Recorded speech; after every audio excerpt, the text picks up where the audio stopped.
Yo, what up, what up, what up? Y'all know the deal, man. Like and share, like and share, like and share. So we get this thing out everywhere. There's anywhere in the world it could be. But so be right here with me, the BABGOG. And I appreciate you to pull up on me, man. Hey, what's going on, man? Shout out to everybody in the building. I hope y'all are having a wonderful hump day. You know what I'm saying? You know what I'm saying? A wonderful Wednesday. Y'all say I chose violence, man. I didn't choose violence. I'm just going by what black women say. Okay.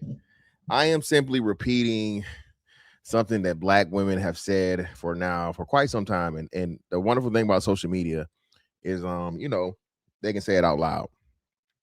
Shout out to my man Mike G, bro. Before I even get started, bro, hit me with the 5 on the Cash App, brother. I greatly appreciate you, bro. Ain't nothing but some money.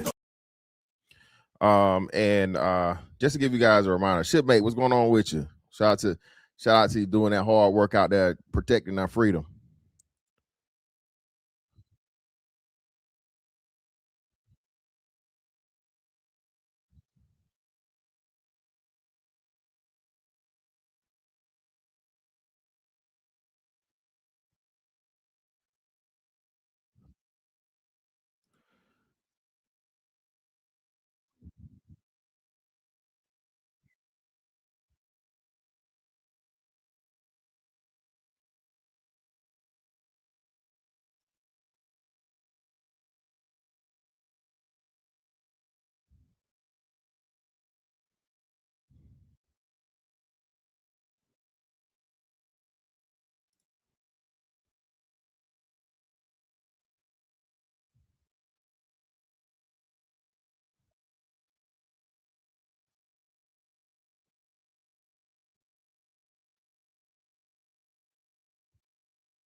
Hit the like button.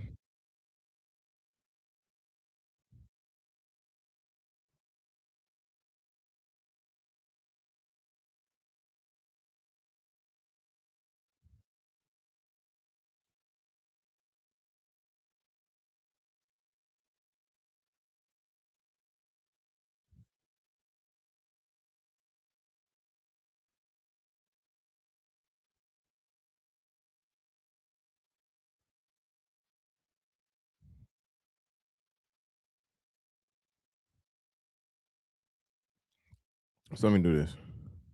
So I'm gonna take it back to no, I'm not froze. I was trying to find the spot because I wanted the clip, but I couldn't find the clip. So excuse me, right? But let's just start here then we'll find that.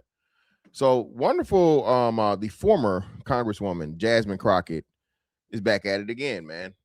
And Jasmine Crockett is being herself. Mind you, she's put down a lot of the Sister Girl Act. And she's speaking more in her profession. I think she went back to being a lawyer or whatnot, but of course, being that I think they had Essence Fest and all these different things and so on and so forth, and people are reaching out to her to speak on whatever. And let's just go here, right? Let you hear her say it to give further context into what I'm saying. And let me say this, man. Listen, bro, if you don't like it here, brother or sister, bro, just leave. If America is truly as bad as you say it is, you can't afford nothing, and they're racist, and they hate black people. Hey, man, listen, Mexico right down the way, bro. Mexico, motherfucking hop, skip, and a jump. DR, motherfucking Haiti, Cuba. You know what I'm saying? Hell, Venezuela. It's plenty of motherfucking places. Canada. It's plenty of motherfucking places you can just go to right now today, bro. Okay? If you hate it here that much, man, just leave. Ain't nobody keeping you here. But what I know is you niggas love it here. This is home. So just like niggas grow up their whole life in their hometown, never motherfucking leave. What the fuck you think you finna do with the whole country, bro? How you just hate America so much and you only seen like 1% of it? At best, you've been to the fucking the capital or the major city in your state. You ain't did no traveling. You ain't experienced no other motherfucking regions, food, weather, hell, activities.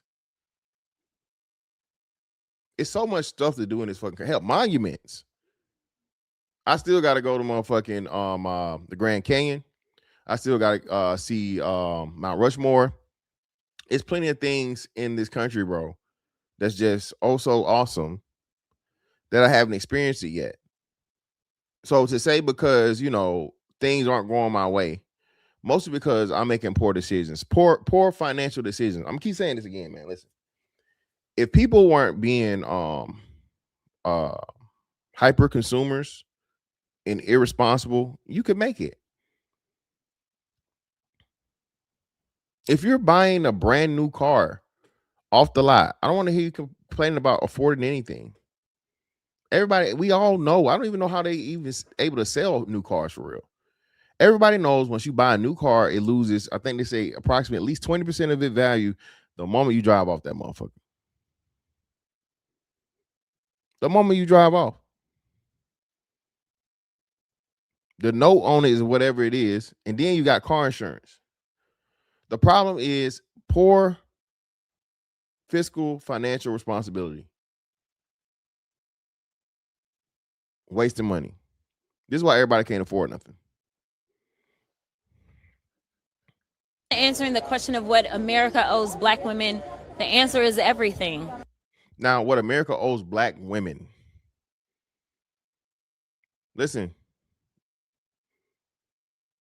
And Essence in itself was a black magazine. At one point in time, I thought Essence was a black magazine, but then it transformed into a black woman's magazine. Or, because if I remember right, I thought Essence had, or maybe that was Jet. Which one did the Black Beauty of the Month? Was that Jet or Essence? Did Jet or Essence do like the Black Beauty of the Month thing? When we think about the sacrifice, appreciate you, Crease. So that was Jet. Okay. Sacrifices that black women have made from the moment that we were stolen from our homelands and transported into this country, to the fact that black women continue to stand as the backbone specifically of the Democratic Party. We know that black women are always the ones that are doing the labor, but we are also the ones that are always the first targets of any harm. So, and here we go again, man. And the reason why this is a problem, right, is because when black women say this is coded language. This is coded language. They're not talking about their beloved white man, right? They're not talking about Brad and Chad. They're not talking about motherfucking pasta and lobster. None of that shit. They talking about us. The most harmed. What they say, a black woman is killed every 35 seconds or whatever bullshit they fucking come up with, right? To send that fucking dog whistle, to send that motherfucking messaging that black men are just also violent and black women are unprotected because black men kill black women and beat black women. But when you get into the numbers and you let them know, well, hey man, listen, it's very, very unfortunate, very, very unfortunate. But again, there will never be a time to where ain't some nigga beating some bitch. Sorry. The best way to cure that though is to leave the niggas that beat bitches and let other bitches know. But for whatever reason, It's crazy how a nigga that beat bitches always got a bitch to beat.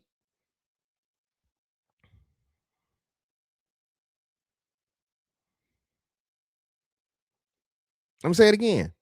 A nigga that beat bitches always got a bitch to beat for some reason.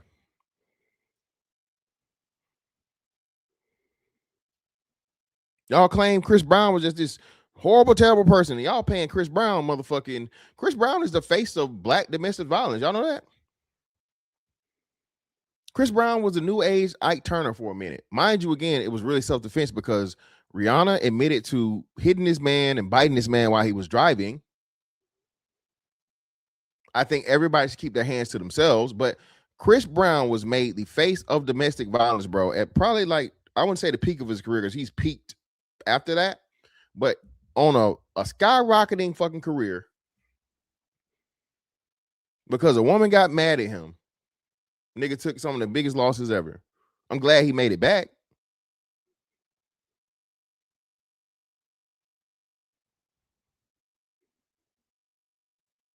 But all the niggas that are the worst of niggas, bro, they never have a problem finding women. And I thought black women specifically had some of the best intuition out here. That's the same when it goes to all these niggas gay. They gay, they gay, they gay, they gay, they gay, they gay. So how you didn't know your nigga was gay?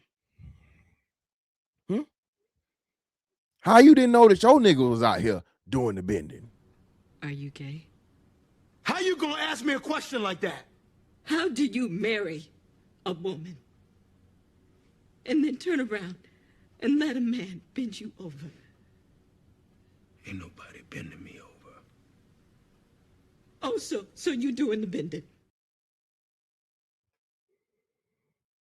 How y'all don't never motherfucking know, man?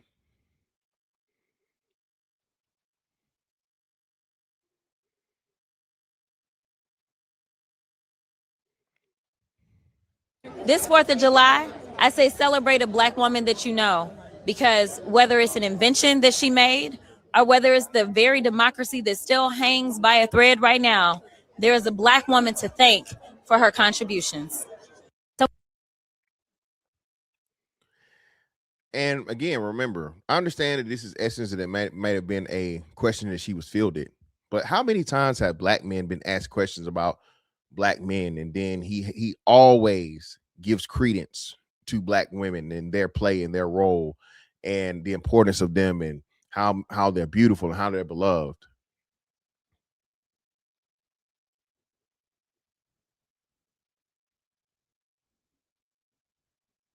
You notice that?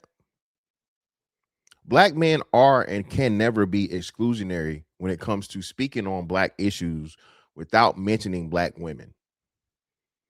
Unless he's just completely, totally denigrating black men, in which that is, speaking up for black women. Y'all need to do better. Y'all need to take care of these kids. Y'all need to make more money. Y'all need to be better providers.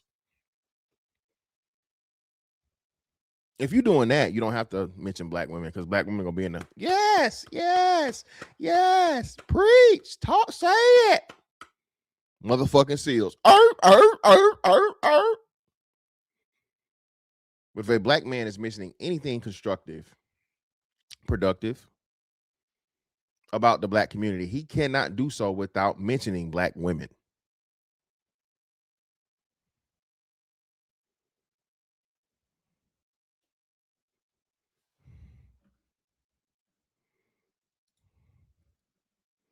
Then we got this one right here.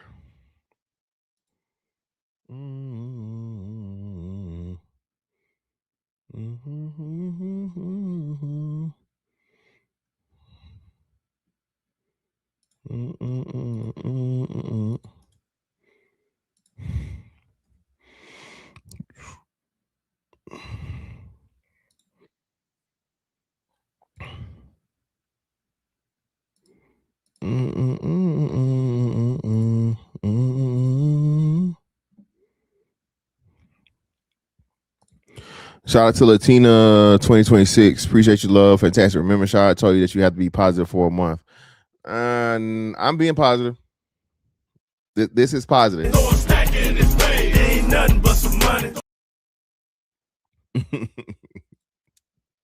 I'm positively telling black women they need to include black men when they're talking about black issues. and stop making themselves their own group within a race of people.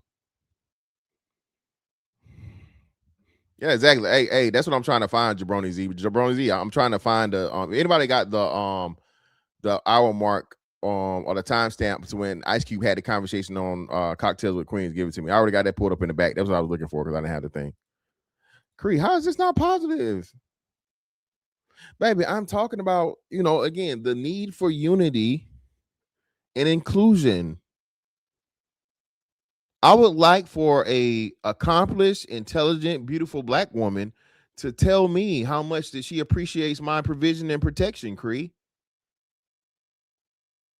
I would like a black woman to get up here and let me know and remind me just how important and integral I am in the progress of the black community as a whole, of the black race. How's that not positive? All right, Latina. All right, now. Latina 2026. All right, now. That's all I'm going to say. All right, now. I appreciate your love, but all right, now. You dropped too many of them emojis.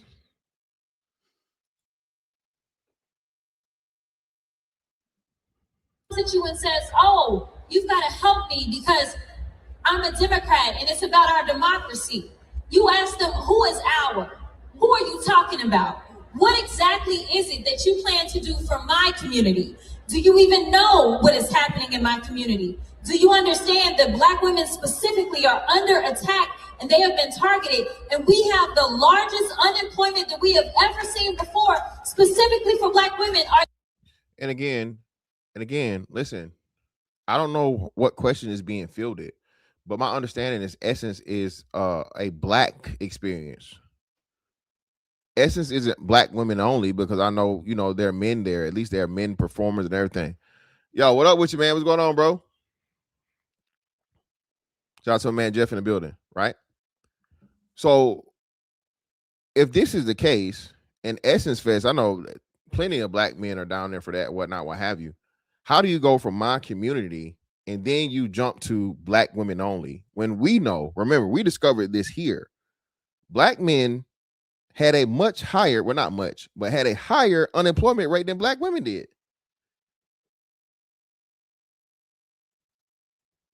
Black men had a higher unemployment rate than Black women did. And everybody's still touting this $300,000 jobs lost, 300,000 jobs lost. All of those women, or the vast majority of those women, well, I got to say all. Black women gained all of those jobs back, plus 30,000 jobs by the end of the year. Women that were working for the government and had government jobs simply transferred from the government to the private sector. That's all that happened. And my understanding, even furthermore, if that woman did lose a job from the government, she received a more than fair severance package. More than fair severance package. And then on top of that, got a new job in the private sector. So she got paid to quit, and all she did was put in a fucking application in the private sector to keep making more money. What are we talking about here?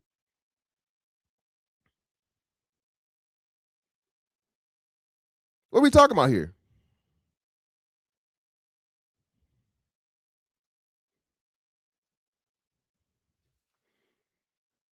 Are you willing to stand up and say something and do something about that in this moment? Because it's not enough that you just go and vote for the person that has a D by their name and think that everything's going to be fixed. Whoa. Where was this messaging when you had a D by your name, baby? When you were a congresswoman, you was just telling blue no matter who. All the Republicans were racist and so now that your ass didn't get elected again,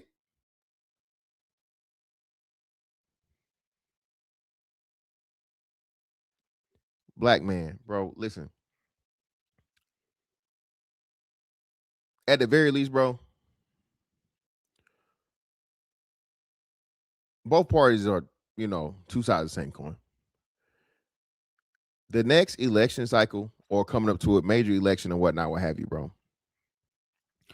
Black men as a whole, and I'm talking to establish, okay, to establish that we sick and tired of this shit and that we understand the importance of politics, either vote for the fucking independent candidate by like, you know, upwards of fucking 90%, or better yet, just write in ballot, bro.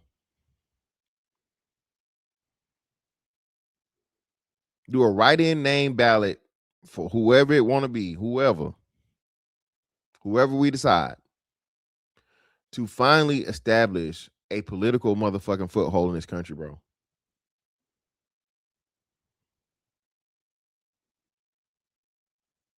Y'all just keep doing the same shit, bro. Y'all, again, only 20% of black men that voted Republican. That means the other 80% voted Democrat. Y'all don't know none of these policies. Y'all don't care. Y'all just follow behind what grandma and your mom and them told you to do. A big part of as to how and why that we don't get respect within the community, bro, is because we refuse to motherfucking just break the fuck off and be like, no, bitch, we doing this. Either follow me or get left.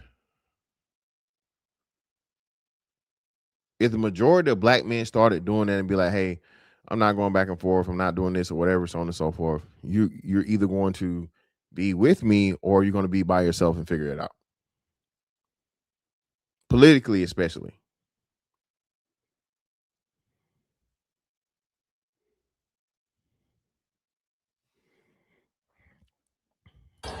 It is about making sure that they understand that we are partners. They're not your leader.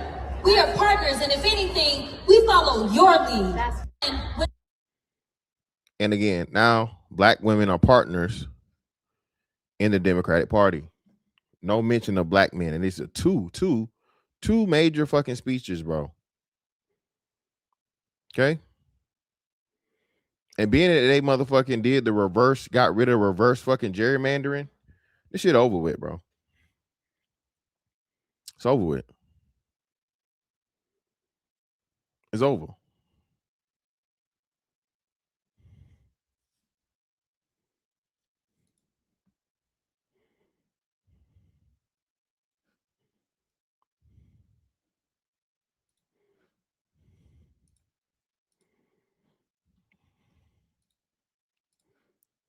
And remember, I'm trying to find it here. I think it's somewhere around here.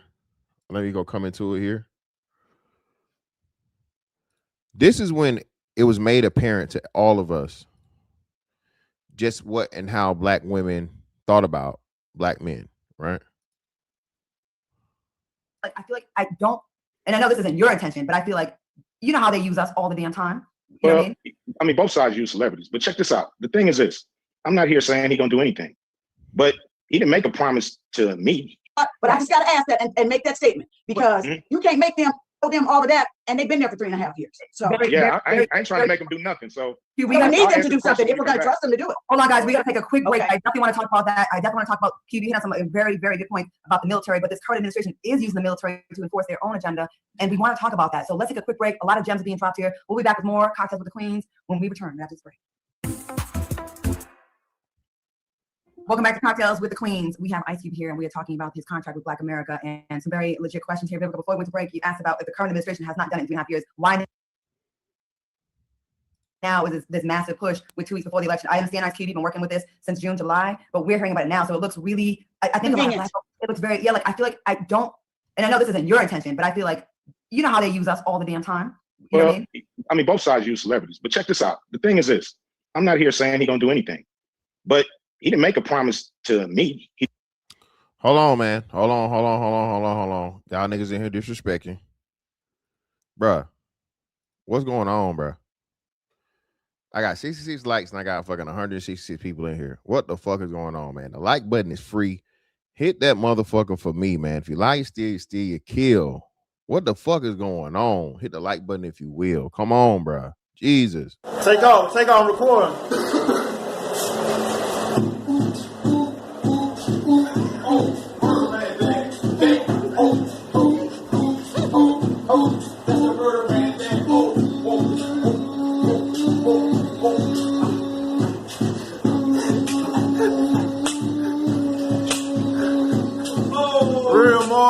shit, man. That's why more bodies, man. Darn more bodies right now, man. That real Mars shit, man. G up in the building,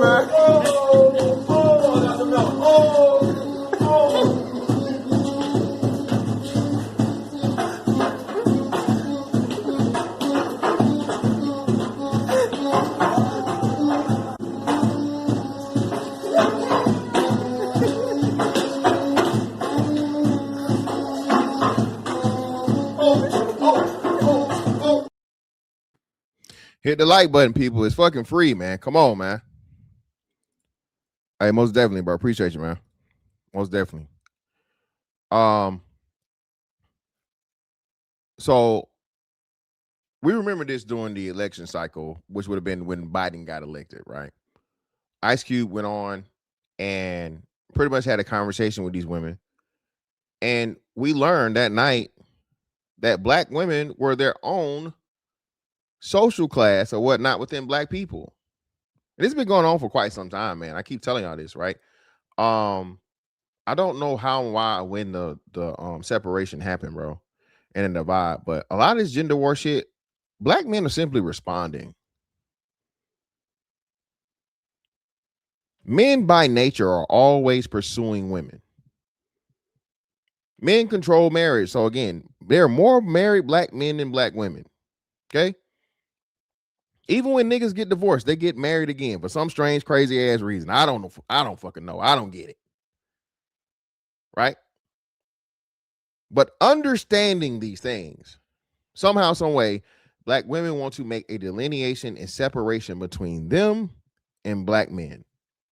When black women talk about black people, they're referring to them and children. And even within that, they're talking about girl children.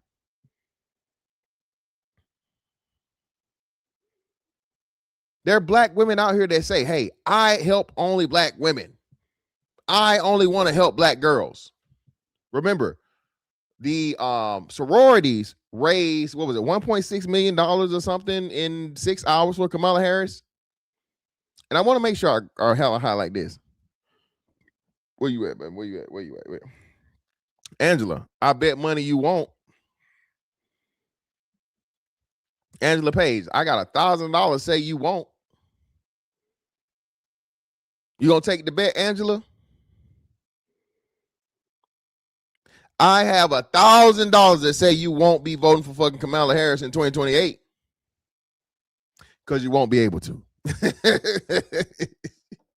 She's not going to be the motherfucking candidate, baby.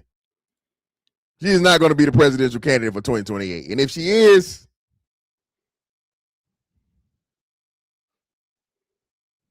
made a campaign promise to the world. So he's on record for that. Now, we wanted Joe Biden on record. He has a plan, but I don't know if his plan really pinpoints black people. So we want a plan that pinpoints black people. We don't know if any of them are going to do it. But when you have a person on record as a campaign promise, you have more to go at him with because he's told the world this is what he's going to do. And if he doesn't deliver, he looks bad to everybody. Now, why hasn't dude done it in 3 years? I don't know. Nobody's been pressing him. Everybody's been like, he's the boogeyman run, and nobody's been pressing him on behalf of black people because we've been just waiting for Democrats to get back in. I do not agree with you on that statement. There has been a lot of people that have asked him, what about the wall? What about the kids' cages? I mean, there's a lot of things that, trust me, I'm not going to give him no plus signs whatsoever. But check this out. I'm talking about pressing him to give things to black people. These are country issues. I'm talking about black people pressing him to give things to black people. Everybody treated him like the boogeyman. Nobody would go and press him to give things to black people. The stuff that he's doing to the rest of the country, I understand that, but we raggedy. We got to get our. We have to press this too, man. And again, I just experienced this the other night. I'm gonna say this again. Black people do not know how to communicate. Okay. Black people don't know how to communicate. This is why niggas have no respect for debate.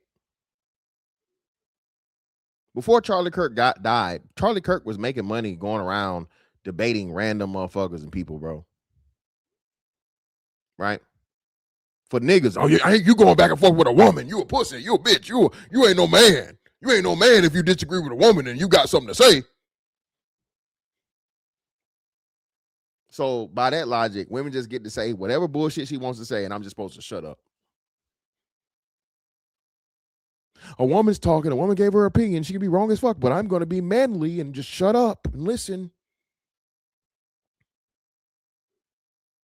It's going to be a one-sided conversation of a whole bunch of dumb shit, and I'm not going to counter anything, and her narrative is going to be the truth.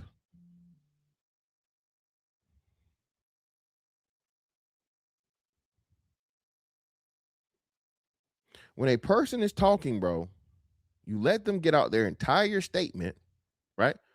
If you don't have an attention span further enough to fucking remember everything they said, either write notes and take notes down or re-ask them what they said. Because more likely than not, when a person is speaking, especially like, you know, within, I'll say a minute or so or whatever, and people don't even understand and realize, bro, you're not even really speaking that long. But, and this was before fucking attention span killing. This is before TikTok got big. TikTok wasn't big 3-4 years ago. You know what I'm saying?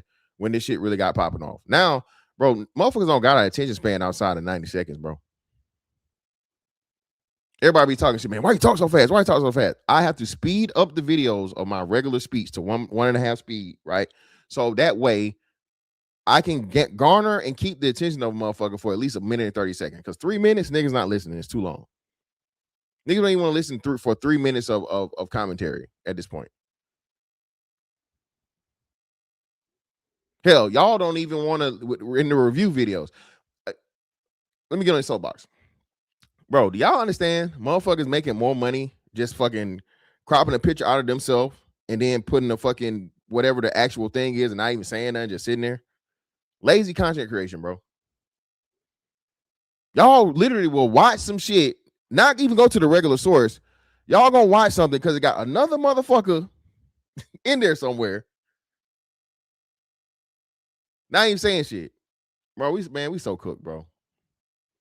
We so cooking, motherfuckers don't even understand it. Any president that ends up winning, we have to press, or it's not going to work. We can't just press one side. He says when we do press him that the other people are fine people. I mean, is that right? I mean, and he won't announce to people that hurt us and suppress us, and that makes that, and then the policeman has his neck on somebody's neck. Again, Cube, and that's comprehension. He's speaking in general, and he's saying, "Hey, look, I'm not here to motherfucking cape for Trump. I'm not here to cape for Trump. I'm simply telling you my plan to go to President Trump and demand things for his reelection. Give us some tangibles.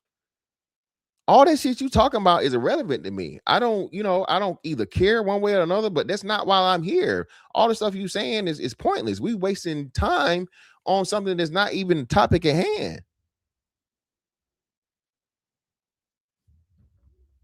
But for 9 minutes.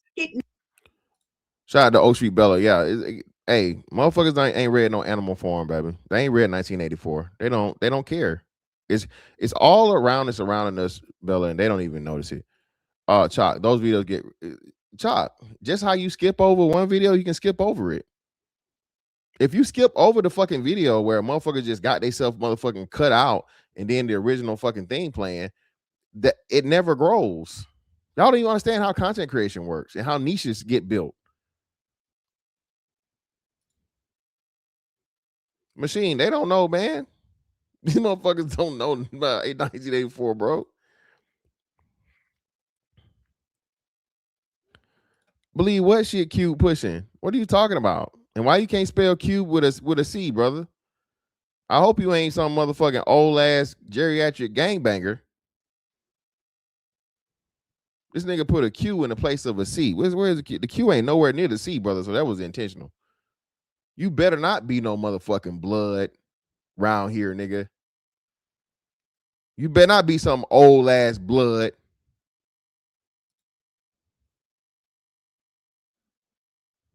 Never support them. I mean, I'm not here to fight about what he did, what he didn't do. Is he a good white man? Is he a bad white man? To me, they pretty much all the same. So now, I don't agree with that. With that said, I don't agree with that. I don't agree with. Can I? Look. I know we've had our. And again, I hate this, bro. It's 1 on 5. I know we're rehashing this. Shout out to everybody in the building, man. We got let me see how many people we got in here now. We have 212 people in the building. What my lights looking like? Let me see what my lights looking like. And hit the panel, bro. Listen, hey, I don't bite. Whether you agree or disagree, man, hit the link. I got 214 people in here, bro, and I got 123. Y'all just over 50%, bro. Can we get it up to like, you know what I'm saying? Let's hit 200, bro. It's free. If you don't agree with me, you can hit the motherfucking link, bro. If what I'm saying is a whole bunch of bullshit, hit the link. If you agree, hit the link. If it's something that I'm missing, hit the link. Let's have a conversation. Kind of presidents, and our situation hasn't changed. So that's why I said they're pretty much all the same when it comes to a president and dealing with our situation. So I gotta ask this question. Because you're on this show with Cocktails with the Queens, and there's a reason for that. It wasn't to have you defend or not defend Donald Trump. It was about, I care about what's in this contract with Black America for women, and it's not, we're not mentioned at all in the contract with Black America. And I mean, when you mention Black people, you mentioning Black women. So don't count yourself out. No, that's not true. There you go. I found it. There you go. We gonna run it back.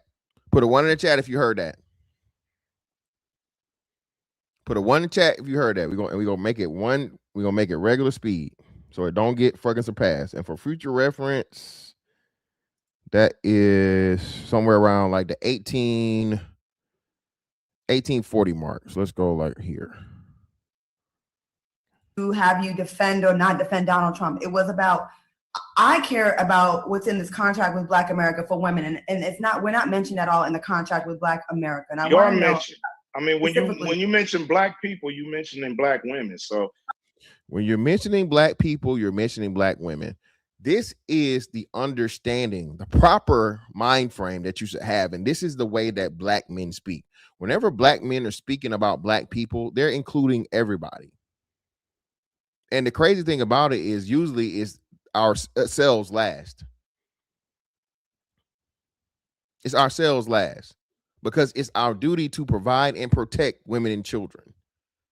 So whenever a Black man is speaking of Black people, they're not motherfucking excluding Black women. They ain't saying fucking niggas only.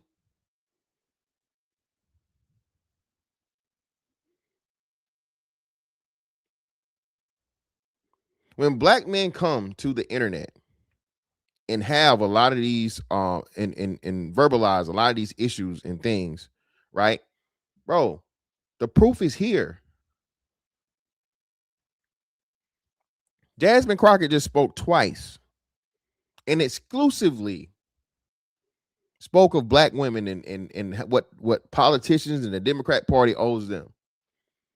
When again, 80%, at least 80% of Black men that vote are voting Democrat too. So fuck the niggas. Fuck the Black men that are out here working hard, 9 to 5, paying the same taxes, dealing with these things, so on and so forth. Fuck the Black fathers. Let's just worry about the women.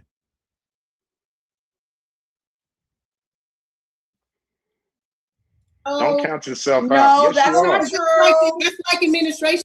And listen, these are 4 well-to-do Black women.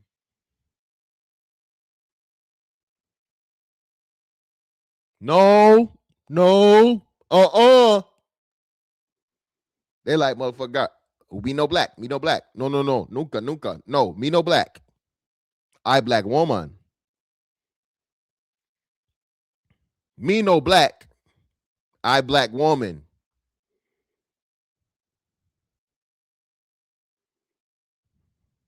Chalk, you hit the link. I know you don't like me and you like this you know, feminist troll shit or whatever. How many Black women vote? That's my, you know, that's my rebuttal. It don't matter how many Black men vote. It's enough for, you know. To say that when they Black people is not Black women. Black women are not included in Black people. No, Come on, ladies. Come on, ladies. But that's like, and the only person that was you know, Diamond. Lisa Ray, motherfucking fine ass, is the only one that could be like, yeah, yes. Okay, they're entertainers, but they had a show that was syndicated by a major news station. So and they represent, they were elder. These are elder women. These ain't no young hot thoughts. These are older women. These sentiments are true. We've proven it time and time again. So what's your excuse for Jasmine Crockett, Chalk? Jasmine Crockett used to be a sitting congresswoman. She was a lawmaker. So if your disqualification for, oh, they're just entertainers, explain us Jasmine Crockett. What's your excuse for Jasmine Crockett? Little Rock, what up, fam? That's like you saying, that's like when the president says minorities, then he's including Black people. But we all know that that's not the case. Black women have specific needs that are not also being met. And we also feel that there should be some things that are specific to us and our plight as well. And I understand that. I feel like as a Black man, you can lead. No, I feel like well, I just offered y'all to write a section up for it. I just said I don't mind if you guys help us. If you guys help us write a section. No. And again, I disagree with Q on this. No, and that's the problem. Black men, we have to stop giving away our power, especially for something that we create and we are the originators of. If it's your shit, baby, that's your baby. That's your project. That's your this. No, this is the way we're going to do it. You're going to be included. You're not going to get special treatment outside of Black men and so on and so forth. No, we're all going to motherfucking, benefit together equally. You don't get to separate yourself from the group and demand special treatment when you claim we're going through, the same plight. That's the first thing y'all bring up. That's the first thing y'all say. But what's up, brother? Y'all, we got a brother up here. What's going on with your fam? What you got for me, brother? Hey, what's going on, man? You basically, for the most part, and the reason I follow you, other than the fact that I hoop with Shad, that's my guy. You be understanding what's going on for the most part. I don't know if people really listening to what you're saying from a big picture perspective, but the feminism has overtaken the Black movement and they've smuggled it in and it's pushed the men out. And so the way women think, if you deal with enough women, you understand that they don't think as logically and pragmatically as we do. And it mirrors the Black community's mindset. And that's because that's who's teaching the kids. And Q, I mean, he trying to call it out. He trying to help them understand, but they have separated from us. And it's unfortunate. And I don't know how to fix it. I don't know where the answers lie. So that's really my thoughts on the whole thing. No, man, bro. Greatly appreciate you, brother. Yeah, man. And that's what it is, unfortunately, right? And the crazy thing about it is when Black women tout the feminist movement or whatnot, right? Black women don't remember or seem to forget. Whenever white women got their rights, they still had to wait with us. When white women got the right to vote, your Black ass couldn't go there and vote with her. You had to wait just like us until the fucking Civil Rights Act was over with, right? Mm-hmm. You would have been some of the same atrocities and violence and possible loss of life over just your simple right. And it's just crazy, bro. Like you said, that's the most dangerous part, to where we're seeing these things and these ideologies where the man is just excluded. There's no value put on the Black man and the Black father at all. And the father is the cornerstone of the family. Now, the mother is very, very important, right? But she's the nurturer and she's the, she's the first teacher of the kid, right? But if the man's not providing the structure, the man's not providing the home, the man's not providing the food, how can the mother do her job? And it's literally gotten to the point of where, oh, you niggas don't matter. I can just get a baby and, let the government take care of it. I get your motherfucking sperm, carry the baby, had a baby. Now, hey, fuck you, nigga. These women out here, bro, they before even what they call it now, it ain't baby showers no more. It's the gender reveal. Nigga out the picture. So, that's the status quo. So I got a question then. How do we help them understand the importance? So I don't watch you enough to know. I live in Atlanta, so I be outside. I know you be outside. These women that have your baby without knowing your middle name, they'll do it like it ain't nothing. And they'll do it in a way of they don't even understand what they're doing. I don't even think they get the point of a patriarch in general. And I see it in the kids in the gym. I see it in the kids in the street. And it's like they never even had a man figure around. It's just so obvious to see. So do we have an answer, or do we just stall them out? We just waiting them out until we run into a generation that understands it and puts it into motion. Yeah, man. Unfortunately, bro, that's gonna be what it is, man. I don't think there's anything that can be said because everything has been said. All you can do is salvage the people that those that will listen, that can hear, will listen, right? Outside of that, man, especially like I said, a woman that's our age that's stuck in her ways, she's not changing, fam. If she's a feminist over 35, especially like 40, she has a hatred for men or disdain for men. You're not gonna change that woman's mind. So I see a lot of the young girls here too, though, 20, 21, 22, 23, they deep in it. And I know they ain't experienced no racism yet. I know they ain't experienced like nothing more than what they really put themselves through by going outside early. We got to stop this shit at like 8 years old. Like, it got to be in the house. I don't see no other way. You know what I'm saying? Like, I don't know how long are we cutting off until we can do something about it. You're right, though. That's what I'm saying. That's the thing about it. Like you said, the crazy part about it is that is the household is the key. The household is the crux of it. So if and when you can't get good foundation, principles, morals, values to these kids, bro, it's gonna be tough, man. It's gonna be real tough. Yeah. Well, I'm gonna hop off, man. I appreciate guys like you. Like I said, me and Shy disagree on a lot of matters, but he a good-hearted brother. Y'all boys give me hope that it's something that's gonna happen one day, but we'll be looking at it in the future, man. I appreciate you.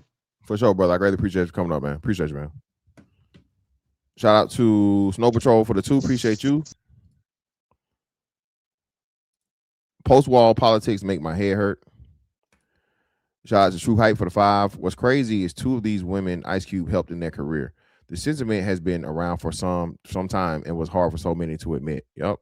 Shout out to Doug Will for the 10. Appreciate you, brother. What's crazy, Cube is more of a legend than all of them combined, and they don't have respect for at least let him finish his statement before voicing their disagreement. Crazy. Yeah, bro, I'm telling you. Ain't nothing but some money. And the men do the same shit to each other, man. You know what I'm saying?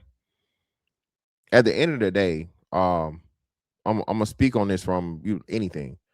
Listen, if everybody agrees with some shit, bro, and disagrees off the strength of disagreeing for the sake of, agrees. If everyone agrees on some shit and just agrees for the sake of agreeing, it's gonna be very, very hard to improve. All right. Take a lawyer, for instance, right? A lawyer, whenever they're strategizing whatever their defense is going to be, what do they need to know? They need to know what the motherfucking prosecution is going to say, or have an inkling of what the prosecution is going to say, and plan for countering the things that may come up in that situation. From an engineering standpoint, hey, listen, you can give me the numbers and the layout and all these different things that are pre, you know what I'm saying, actual motherfucking practical use of whatever the design may be. All right. But I have to challenge those things and take into considerations other shit before it gets to this point, and that's the solidified thing. As you go through the testing stages, and hey, the fucking wing is supposed to bend only this much or deflect, and the shit is deflecting too much. What is the calculation that we need to fucking recalculate to improve that upon? Because this could be a critical failure that results in loss of aircraft and loss of life. Right? Everything gets better through challenging, bro. I keep telling you, even coaching,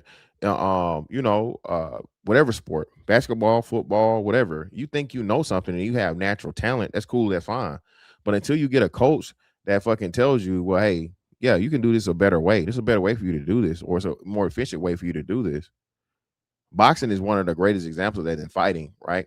Everybody think they can fight. Everybody. Motherfuckers ain't never stepped 1 foot a day in any actual form of training or fighting, think they can just, be motherfucking Bruce Lee at the drop of a hat. They get mad enough, or they the Hulk, and they just, I'm mad.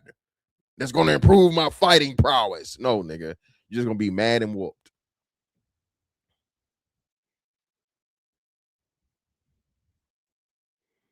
You know what I'm saying? There's been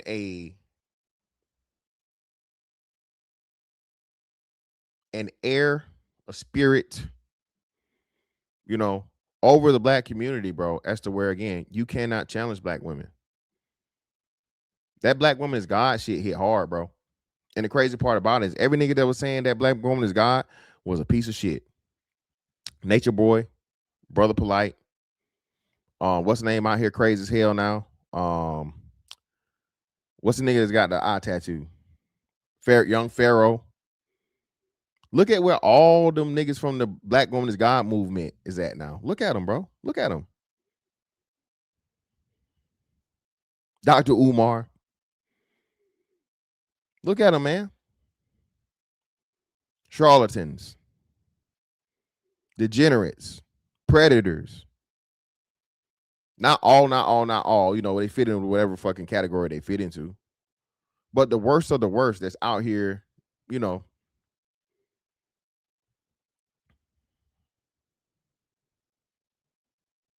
Lo and behold, again, man, you know, the black man, you're not good enough. You're not providing enough. You're not this, you're not that. Derrick Jackson, yeah, hey, Derrick Jackson.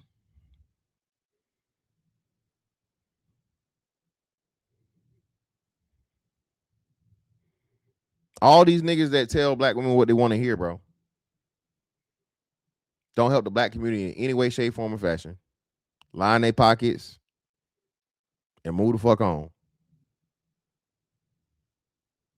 Get some money, fuck on some hoes, might get a bitch pregnant or two, and can keep repeating the same rhetoric.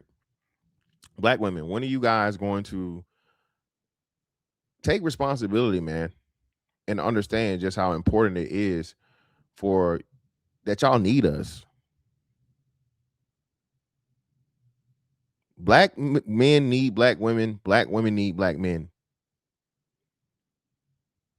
That's the way it goes. A house divided cannot stand. But the problem, what people don't understand and realize, is all of the division and the destructive tactics are coming from one side.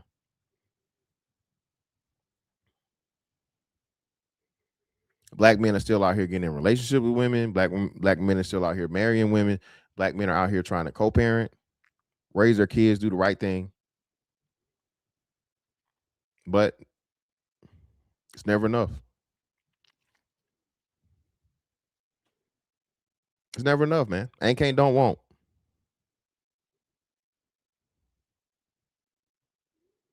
Hence why, again, man, the straight black male renaissance is booming right now.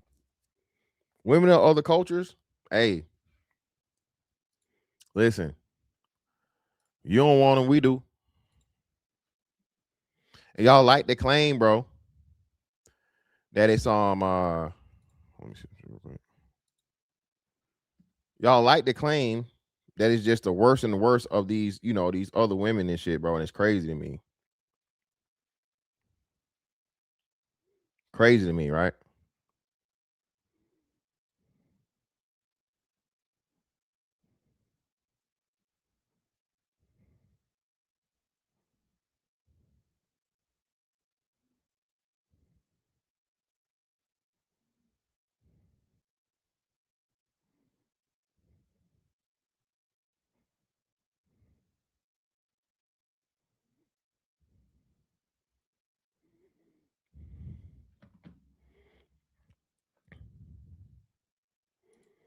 I'm telling you, man. Nah, we have no reason to, because men want women at the end of the day. Shout out to hate God niggas, but thank God for his design of men, to where men are going to pursue women in spite of all the bullshit, in spite of all of the fucking negativity and shit. Men are still going to pursue women, and not just, as much as y'all like to say, not just for pussy. Niggas eventually want a woman that you know is going to be his own, and that can be on his program, and that he can build shit with. At the very least, be, you know, happy with. You feel me?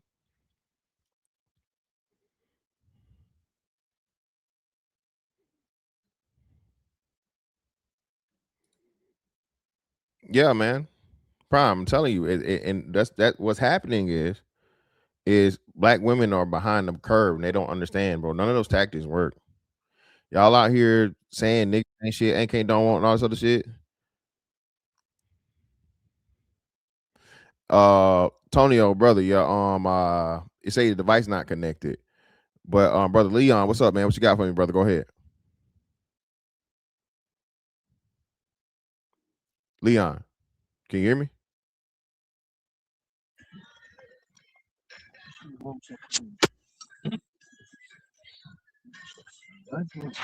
Leon. Met een rol, dat klopt. Leon. Ik denk van, die kwamen ze brengen, die yeah, brother, no, let me get you up out of here, man. Out of a whole nother fucking Leon from a whole nother country. This motherfucker in motherfucking France or some shit. Tonio, leave out and come back in, bro. Cause I can't, like I said, the device not connected, fam. I can't add you till you fix your device. It's either your camera or your mic not connected.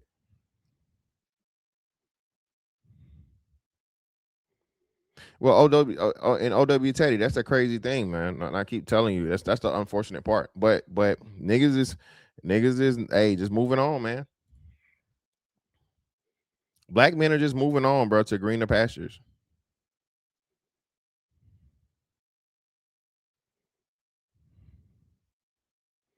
Hope y'all understand this shit.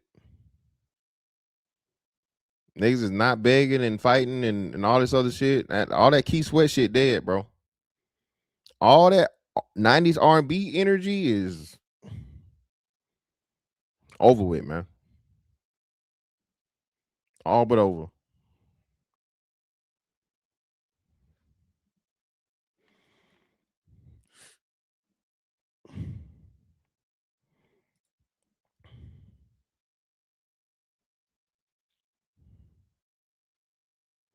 Trying to find the thing.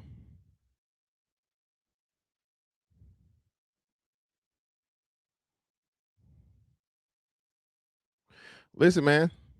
This shit right here, right? Look at it, man. Would you look at this? Would you look at that? Would you look at this? Would you look at that? Look at it. This is shit that black women are out here cool to do while they talking shit about me and you.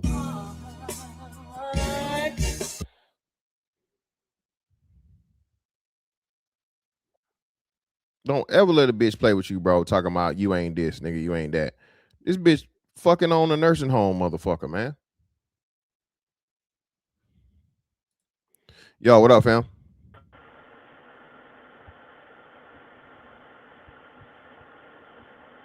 I hear the static, but you're not saying anything. What's up? What you got?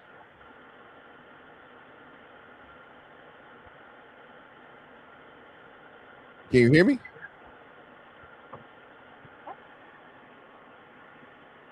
Can you hear me? Because you're not saying anything.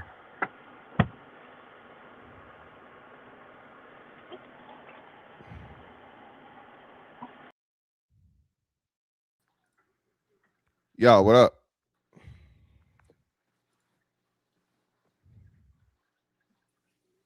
Zagu, can you hear me? Oh yeah, I know you're talking to me. Yeah. Okay. I didn't want to stop the show and shit. I didn't even know I was a part of it yet. Yeah, I just came on to say this, man. It's gonna be real quick. I ain't gonna slow it down. You cooking. Man, when I first started a few years back, bro, I jumped in. I was doing reaction videos and just, adding commentary. But I came from an optimistic viewpoint. Like, I totally wanted to, and not for me, because I'm an old nigga, you know what I'm saying? I'm out the door. You probably out the door as far as like thinking about getting married and doing all that shit again. I might have a long-term partner or something like that, but I'm not getting married again. But so I was optimistic. The more I started doing the panels and watching panels and actually seeing women react in real time. Is that me messing up? Nah.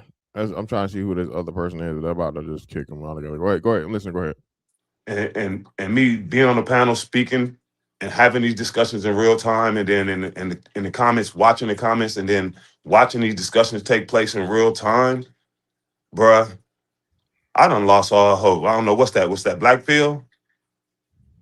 I don't know what that's called. Oh, Blackfield. Yeah. Blackfield. I guess I gotta look up that, and I don't know if that's what I am, but man, I'm one of them send the asteroid niggas, man. When people ask me how we gonna get it fixed. That's where I'm at with that. I don't, man, I can't offer too much advice other than the regular generic shit. Vet better for what? Whenever they change their mind change and your ass kicked to the curb. So it's I don't know, man. They done really literally turned this shit into do as they say. You can't speak out, you sassy, you gay. But they support gayness and LGBTQ behavior. But then they use that as a shot against straight men. It's like when straight men try to lead, they try to come in and overtalk you, push you to the side. I've seen so many situations of women out in public where it was a tragic situation that happened to a black kid, and a black men group come up and really try to talk to the media and take lead, but women disagree with some of the shit they say, so they merge their way into the camera. This is all on live TV. Like that's all we show is dysfunction. I can't see this shit changing, bro. And then that whole my bad, I'm on a rant now, so I was gonna be short. No, but then the whole my grandma couldn't do this. Nigga, I'm 52 years old. My granny had a job. Yo, who was these people? Fantastic. Who was these 30-year-old people who grandma didn't work? I don't know, man. I don't know. And couldn't vote. This is bullshit, man. Yeah, my great grandma originally from Georgia, bro. What were we saying? I don't know, man. I'm older than you, and my great grandma was a nurse. Yeah, man. They call this. My grandma worked at the factory. This is called feminist standpoint theory, right? Where the rich middle class, upper middle class white women who never work, they've made academia. Damn, you don't speak of nothing. You just get to talking. Will make history all through that one lens. You know what I'm saying? So they think that all history is based on the experience of the upper class white women. It's called feminist standpoint theory. What's good, fellas? I just came to speak and kicking with the big dog. Miss Fantastic, congratulations on the fight. I heard you knocked nigga teeth out. I heard you had niggas still talking after you paralyzed them. Said he was zombie and niggas in the ring, huh? Yeah, I heard niggas was still talking after Fantastic knocked them out. So I'm just trying to think and I learned something. So can you teach me some techniques, Mr. Fantastic? Can you put me up under your wing? Right. I ain't in that stage yet, brother. I ain't in the training stage yet, man. But we getting there, man.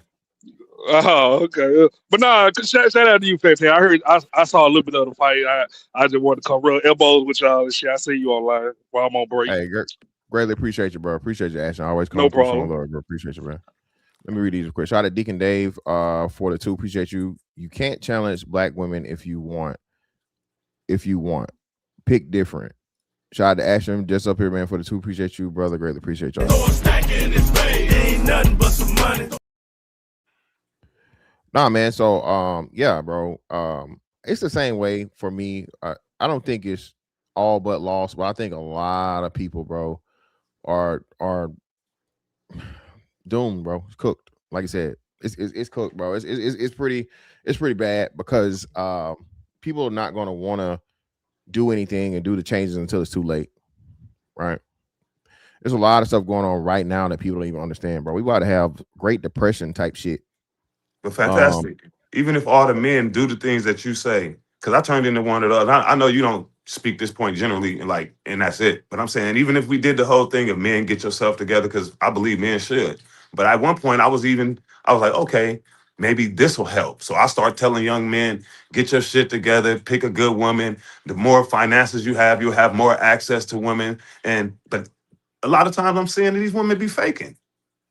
Yeah, that shit ain't true. It's like the more you get, the more bitch want to argue with you. I don't even tell bitches I got a podcast. I don't even tell bitches I got a podcast and shit. I let them figure it out. Oh yeah, that's a turn off. You got a voice? Oh no. You ain't Fantastic. No you be going through that, bitch be trying to sneak debate you and shit. Bitch, I'm at home. Yeah, man. Listen, bro. I let that shit. I let YouTube be YouTube. I've had a couple of conversations because women get interested, they get intrigued by what you talk about. So, but for the most part, like you said, bro, if I'm talking on here, I'm just talking on here, giving my thoughts and views. I'm not out here. Well, the woman needs to submit when I meet a fucking woman. Nah, I ain't putting that on you, Mr. Fantastic. I'm saying have a woman seeing your show, seeing that you do content, and then try to strong arm you into a debate. Like, oh, you think you Mr. Right? I bet you can't go half a day without correcting somebody, and you be like, I actually can't. Then she just get to hit your head with all type of. Yeah, it's a lot. Yeah, man. It's you run into those few and far between. But it's just like, shorty, it's not gonna go the way you think it's gonna go, baby. I'm a professional. I've been doing this for quite some time, and usually after like a good couple of counterpoints, she lay it down. You know, I Miss Fantastic. That may be with the women you talk to, but everywhere else, and what these new generation women, they worse. You probably can find a couple of cool ones out there where you at, but I don't think these new niggas got to stand a chance that's doing what we doing. Yeah, man. Listen, bro. Fantastic. Those three. I guess it was three. It was four. I think. Yeah. So it was four women. They was talking to Ice Cube. Like, he don't know what he talking about, but he's the only one up there not only putting the plan together to be active now, he's the only one that had a history of any activism. Yeah. Mm-hmm. Yep. But they talking to him like he's just been standing still, sitting on his pockets and ain't did shit. This is a married man. Like, he's like an ideal of what they talking about we need in our community, but then they're gonna talk down to him like he just like and he's helped two or three of them. He employs black people too. You know what I mean? He has a production company. He employs people. So he's been building for years and years, and they still look at him crazy. But they ain't do no right with them, bro. They're not going to release the power. They're not going to relinquish the power. And unfortunately, it's wrong to do anything physical, but that's the only thing that I could see making a change. So that's why I say this shit is over, bro. It's a wrap. Let me address this real quick. So, I understand this concept, right? But I don't think you guys, when y'all say this shit, bro, the pool and the quality that black men have available to them and vice versa, right? The problem is there's way more great, good black men out here, upstanding black men out here. Black women just don't want them. Yeah, they don't want them. They don't want them. They don't want them. And a lot of the bullshit niggas they create. That's what I'm saying. So they don't want the men that are the good men, the stable men, the whatever. Somehow, some way, all of the 9-to-5 regular niggas is ugly. I don't know how. Why. I don't know why.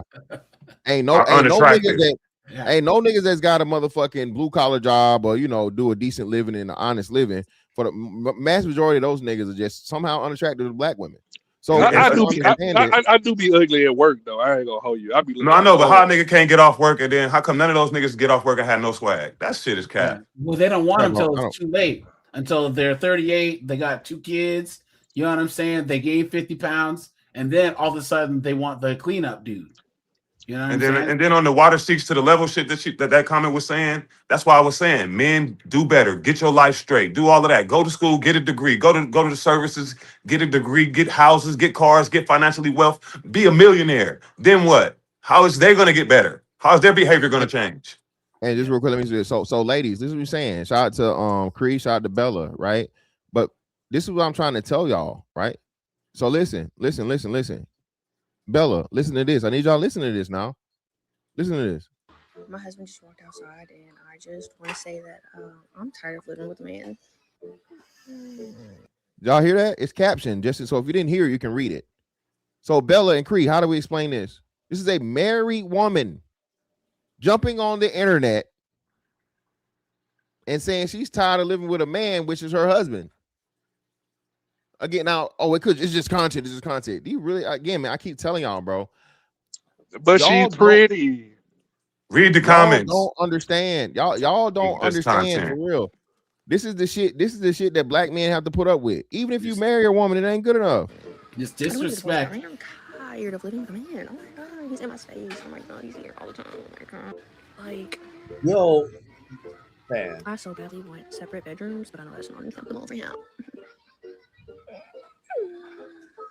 I really might cry. No, not gonna cry, but you don't want the man. You want what he can do for you. That's all that is.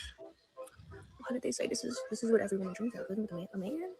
I just want to live with embarrassing as fuck. Girls. I want to live with women. I definitely just had a baby, and I want her and the baby to move in. No men. They can live next door, but then they would always be over here. Like, oh my god. See, Asian men look at this and laugh at us. Middle Eastern men look at this and laugh at us. Every other Hispanic men, Brazilian men, they look at this and be like, how do y'all deal with this? I have friends of mine who are, legal immigrants from other countries, and they look at us like, man, your women be crazy. No other group of men has to deal with this on planet Earth. Let me get my man, Sir Tyson here. Sir Tyson, what's up, brother? Greatly appreciate you coming through. A1 Day One in the building, bro. What you got for us? You know it, man. Salute to your debate with Andrew Wilson, man. I sent you something on that, man. Salute to the panel, you gentlemen. I didn't hear everything, but the general gist, damn it, I just lost what I was gonna say about when the gentleman just mentioned about how other races view us and what we have to deal with and all these things. You know, I think the reason that many, not all, don't choose the upstanding man is because they know that upstanding man is going to have to hold them to a standard that they can't maintain. What is y'all thoughts on that? I say that all the time. That's why they choose that way, so that way they can have a scapegoat at the end of the relationship. They can have their fun, do what they want to do, not be held to a standard, and then blame it on something that they already knew was a problem when they got with it.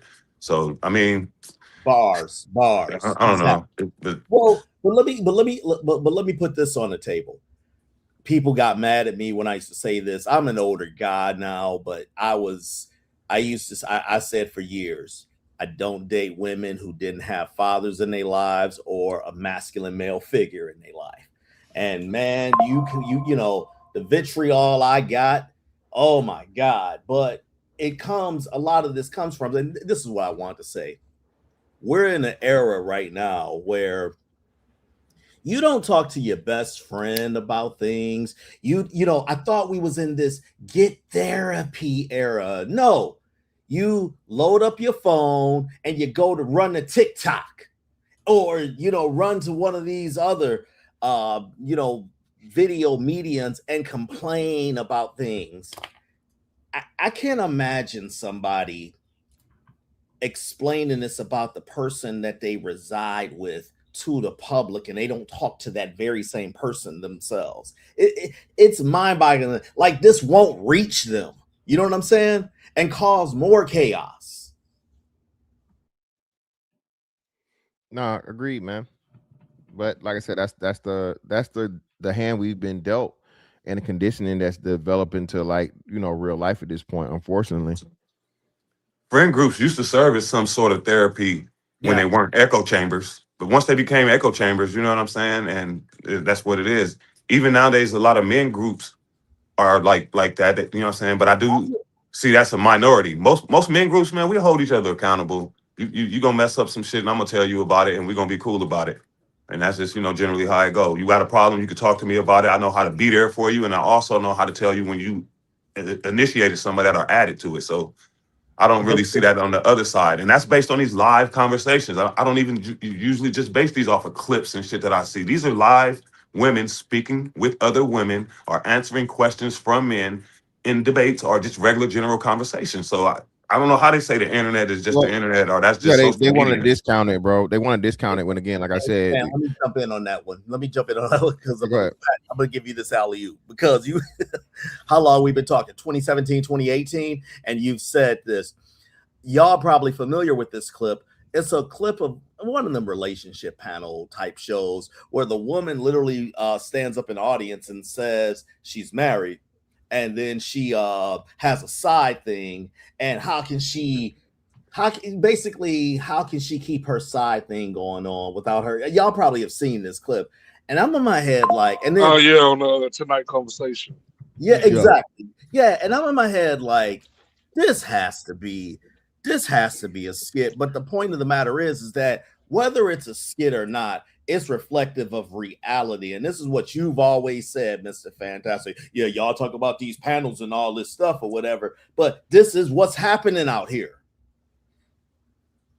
Yeah, man. Again, Tice, I don't think people understand just how impactful and how integral that technology is and the internet is and everything, bro. Everybody, if you got a smartphone in your hand, you know what I'm saying, you're pretty much on the internet, be it social media, be it emails, be it LinkedIn, be it whatever. Bro, I just finally put my fucking LinkedIn profile together.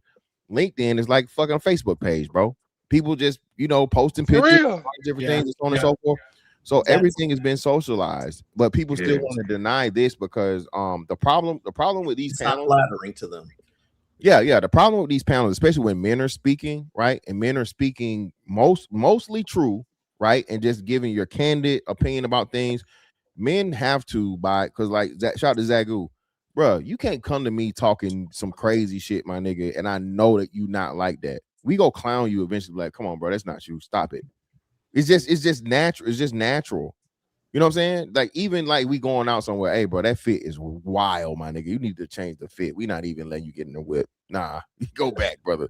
Or nigga, we'll pay for your Uber by yourself, but you not about to hop out the car with us with this shit on. You know, and like I said, it's a friendly balance and challenging that men have amongst men and are understanding, right? Women lie, girl, you looking good. You look, bitch, whole busted can of biscuits, baby. Raw dough. And they're a lot to it. I thought we was hating. No, you hating on that. You know, that's what the women say. Like you say, be a can of biscuits and all that. Hating or being gay. Hating or being gay. Like you know, it's one of the two. If you have any criticisms of women, black women specifically, you sassy, you gay, you zesty, you know, all these, you're feminine or whatever. I just went through this shit. Shout out to everybody that pulled up on me a couple nights ago. Some raggedy used to be fat bitch, right? Some Ozempic, an Ozempic zombie, right?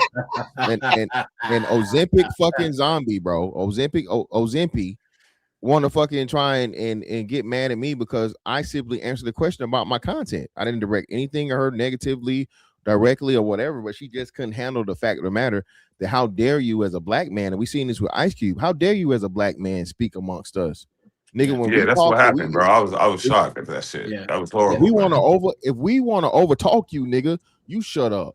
You hear us over talking you, you let it happen, and you just go fucking forward. You know what I'm saying? You stop when we talking, not the other way around. Y'all remember when Stacey Abrams, she was doing her gubernatorial run, and they all of a sudden they were like, oh, it seems like the brothers ain't supporting Stacey Abrams 2 weeks before she lost. And then this last election with Kamala Harris, they did the same thing. It was like clockwork. 2 weeks before the election, they threw us in front of the bus. That's how you know things are cooked. No clown world, or that's what you have in your shirt. So yeah, clown world. That's what I call it. Clown. Fantastic. Let me ask you this right quick. When did this separation you think happen? When did the black woman officially try to like stamp that separation from the community or from black men and make themselves an exclusionary group? I would say in the 80s, even, you know, 80s or 90s. Yeah, 80s or 90s. I would say it was the 80s, the 90s when there's a lot more black women going to college, and then the quotas made them go to corporate America. And then so what happened was that the white women, who a lot of these feminists who were married, said we need votes, and there's all these black women, because like my mom's family is from Alabama, so my mom's one of 12, so all of her sisters went to college, and then all of her brothers were, you know, working in blue collar jobs. So you had a lot of single young black women who were on the college campuses, and these white feminists saw, oh, we need their votes. You missed the spell. Well, they saw they could easily be manipulated. Hey, I know the brother in the white shirt wants to get in. I just want to say something. The clown. No, take your time. Take your time. No, okay. No, I said you missed the step. You raised your hand, and you know we about respect over here. What I was gonna add to what you said, AJ, was that and shout out to the weed smokers and all that. I'm not saying y'all are bad people by any stretch, but what did they tell the brothers in that Kamala campaign? Hey, we got businesses for you. You know, they didn't say you're gonna have an IT firm. They didn't say you're gonna have mechanics. They say we got weed, or what do you call it? Weed dispensaries for y'all. Y'all remember that? Yeah. With the Kamala campaign. So that's how they patronize to you. And let's just be honest. Shout out Ed Anderson. You know, the black community, I don't care what you say, is a gynocracy, a matriarchy. That's why many of them think that they can do this and that they word holds more weight. By the way, for those in the chat, if it doesn't apply, let it fly. Okay. But you know, that's exactly why. And we're the guys who's standing up to it like, no, it's my word or nothing else. And they're not used to that. I yield the floor. Let me get this super chat real quick, and then we'll get Ashton, and then my man Timu Childish Gambino in the building, bro. Appreciate you for pulling up, brother. Shout out to my man Detroit XRP 313. Greatly appreciate your brother for putting the 50 ball on it, the club soda on it, brother. That's $25,000 alpaca. You block that shit. Right. You don't rubble. Put the club soda on there. Said then let society rest in peace. No worries. Hey man, that's unfortunate, bro. It's looking like it's getting tight for niggas real quick. Ashton, what you had for us, brother? Go ahead.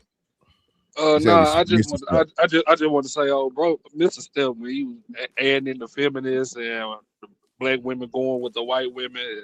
Cause I hear, I don't know about y'all, but I hear hella black women today saying with their chest out. Grandmama told me, fuck a family. Go get your education. I don't know about y'all. You know what I'm saying? I hear that every day. He's not lying. And me personally, I find that disrespectful. If I had a whole fucking family of 13 kids and my wife going behind my back, telling my daughter to go do the total opposite of fuck or what we had going on, you basically saying fuck our family, like you regret them. Me personally. What about Shiesty? What about sending the daughter off to getting more skills or trades, and the young man's got to figure it out himself? What about that? I mean, me personally, I can understand the sending the daughters off. I mean, me personally, I'm from the South, like Memphis and Tennessee. Like most niggas known for going to go get a trade, or they know how to work on cars, so they got their own income. You get what I'm saying? I get. So I get that part, kind of, sort of. But even on the other end of the other side, like most of the people I know, they only went to school unless they got a scholarship. Like this whole, my parents gonna pay for school shit. Like that's new. Like most of the people that I know, they went to school for playing ball or for sports. If you didn't get a scholarship, you're not going. So I mean, I'm kind of in between. I get what you're saying, but I don't know.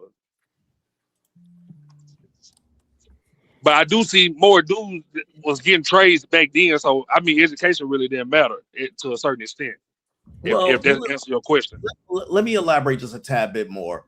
Okay, how about this? We'll get the girl help in school, let the boy struggle. Seen that, okay? Yeah, okay. Okay, all right. Yeah, I'm trying to find that. They had one recently too. But Gambino, go ahead, brother. Hey guys, how you guys doing this afternoon? Good, man. Thanks for asking, brother. Good job. It was a fantastic with the boxing match, and thank you for being the only logical person against Andrew Wilson. You're the only one who had to be logical against him. Good job, man. Literally. I appreciate it, brother. I just wanted to say that actually I want to say a few things. One is that black women, it's my own theory, they feel afraid that they're going to be left behind. So that's why they're acting so aggressive in a way that they got to make everything about themselves. Because that if they be let, they think that black men or society will leave them behind, and they would just die off. Same thing. You look at the feminist movement; they use fear tactics to get women to follow their lead, to gain influence over women. Women naturally, I mean, it's fantastic over time. They're the inferior. They're the prey. Men are the predator. The world is a predator to women. If men go away, women cannot survive on their own. Same thing with black women specifically. You look at the human history for blacks now. Black women, they were always, like women in general, they were always in a vulnerable state. For example, look at what happened in the Ottoman Empire. Millions and millions of black women and girls were taken to the Middle East, right, to be used for sex slaves. And look what happened to them. They still are. Yeah. That ain't stopped. It's still going on. Yeah. And you see this stuff, and so black women now, due to feminism, they always in this fear, a constant fear. They think that if they don't get what they want, they're going to die off. So this is why they kick us to the side and rather depend on Sky Daddy? Yes. Government? Wait, what? Is that why they kick us to the curb and would rather depend on the government, basically? Yes, because or try to marry white men or prop up other races of men. I have never seen any race of women blatantly, openly disrespect their men publicly, socially, online. I don't see it. Other than an argument in public, maybe I'll see a couple argue with a couple arguing. But I'm saying get online and generalize their whole group of men as bullshit. I've never seen. And then the other gender couple still go home together after the argument. Facts. Yeah. Facts. Yeah, it's all about fear. Let me pick it back off right. I forgot what it said. It talked about the grandmothers telling the granddaughter and the daughters to don't get married and go get education. Oh yeah, that was Big Shiesty. Big Shiesty. Yeah. You Mr. Saishi, sir. You're correct. I got a grandmother. She tells my sisters to go out and go get an education. Don't worry about a man or have kids because she thought that the feminine that she was missing out. She was missing out in the world. In reality, she wasn't. Yeah. If you look at it, how best to say it? Women are great at surviving in a way. They will throw everyone under the bus to make sure they survive. Even on kids, they would do it in a way. If I hope that make any sense in the situation, in the conversation, and when my grandma does that now, she pivoted in a situation where they're gonna die off. Look at it right now. Look at the birth rate for Black people right now. It's going down, which is bad. And they talk about being feared, being afraid of life now. But look at the illegals coming here. What are they doing? They did not take over the white community. They take over the Black communities. Look at Detroit. Look, come back. You look at Tampa. It used to be all Blacks down in Tampa. Now I got Puerto Rican. LA. Yeah, South Central LA, Watts, Compton is becoming mostly Hispanic. But just to piggyback on this, my sister, so my dad, he's a doctor, and then my mom, she was a nurse. So we were raised like the Huxtables. You know what I'm saying? And my mom, who was married to a Black doctor, told my sister, don't be me. You know what I'm saying? Don't get married like I did, even though she enjoyed the benefits of being married for 40 years. And now my sister's in her late 40s, cooked, AJ. Single AF, just cooked. And to that, I think. Sorry about that. No. You were. OG, can I ask you something real quick? Because you said your parents were doctors and shit. Like I always had this saying, like the Huxtable family ain't as good as Black people made it out to be. What you think? Because they knew them kids weren't going to go to no motherfucking Harvard. well, watching it back again, Felicia Rashad's character was a feminist. She was ordering Cliff around. You know what I'm saying? Cliff worked in the house. Wasn't he like he delivered children or whatever? But yeah, she was some corporate lawyer going out. You know what I'm saying? They're not gonna. This is my issue. And listen, I listen. There's no show that doesn't have its flaws, and I still commend that show. My issue is how that group, and I'm talking about Black women, and I'm not saying all, but how despite being portrayed as Jezebels and all of this by mass media, they still fell for all the same propaganda.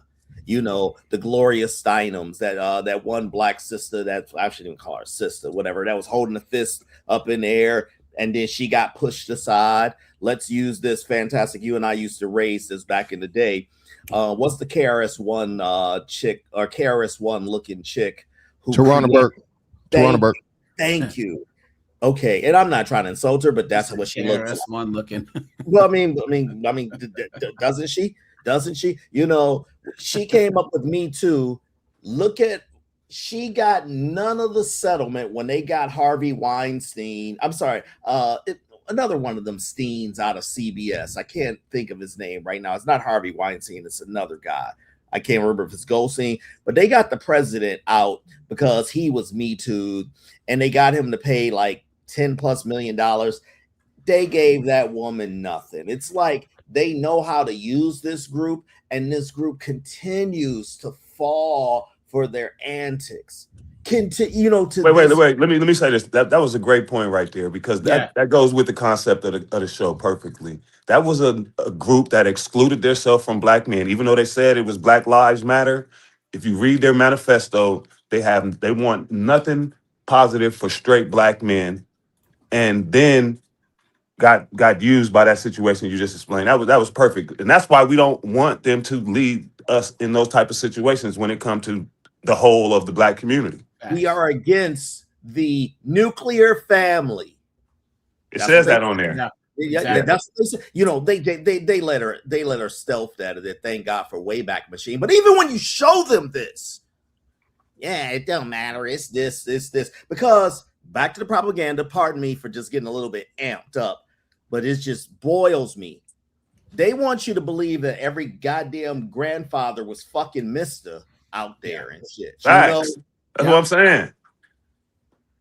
And that definitely wasn't my grandfather's, you know. So, but again, they are such prey to the propaganda and shit, you know.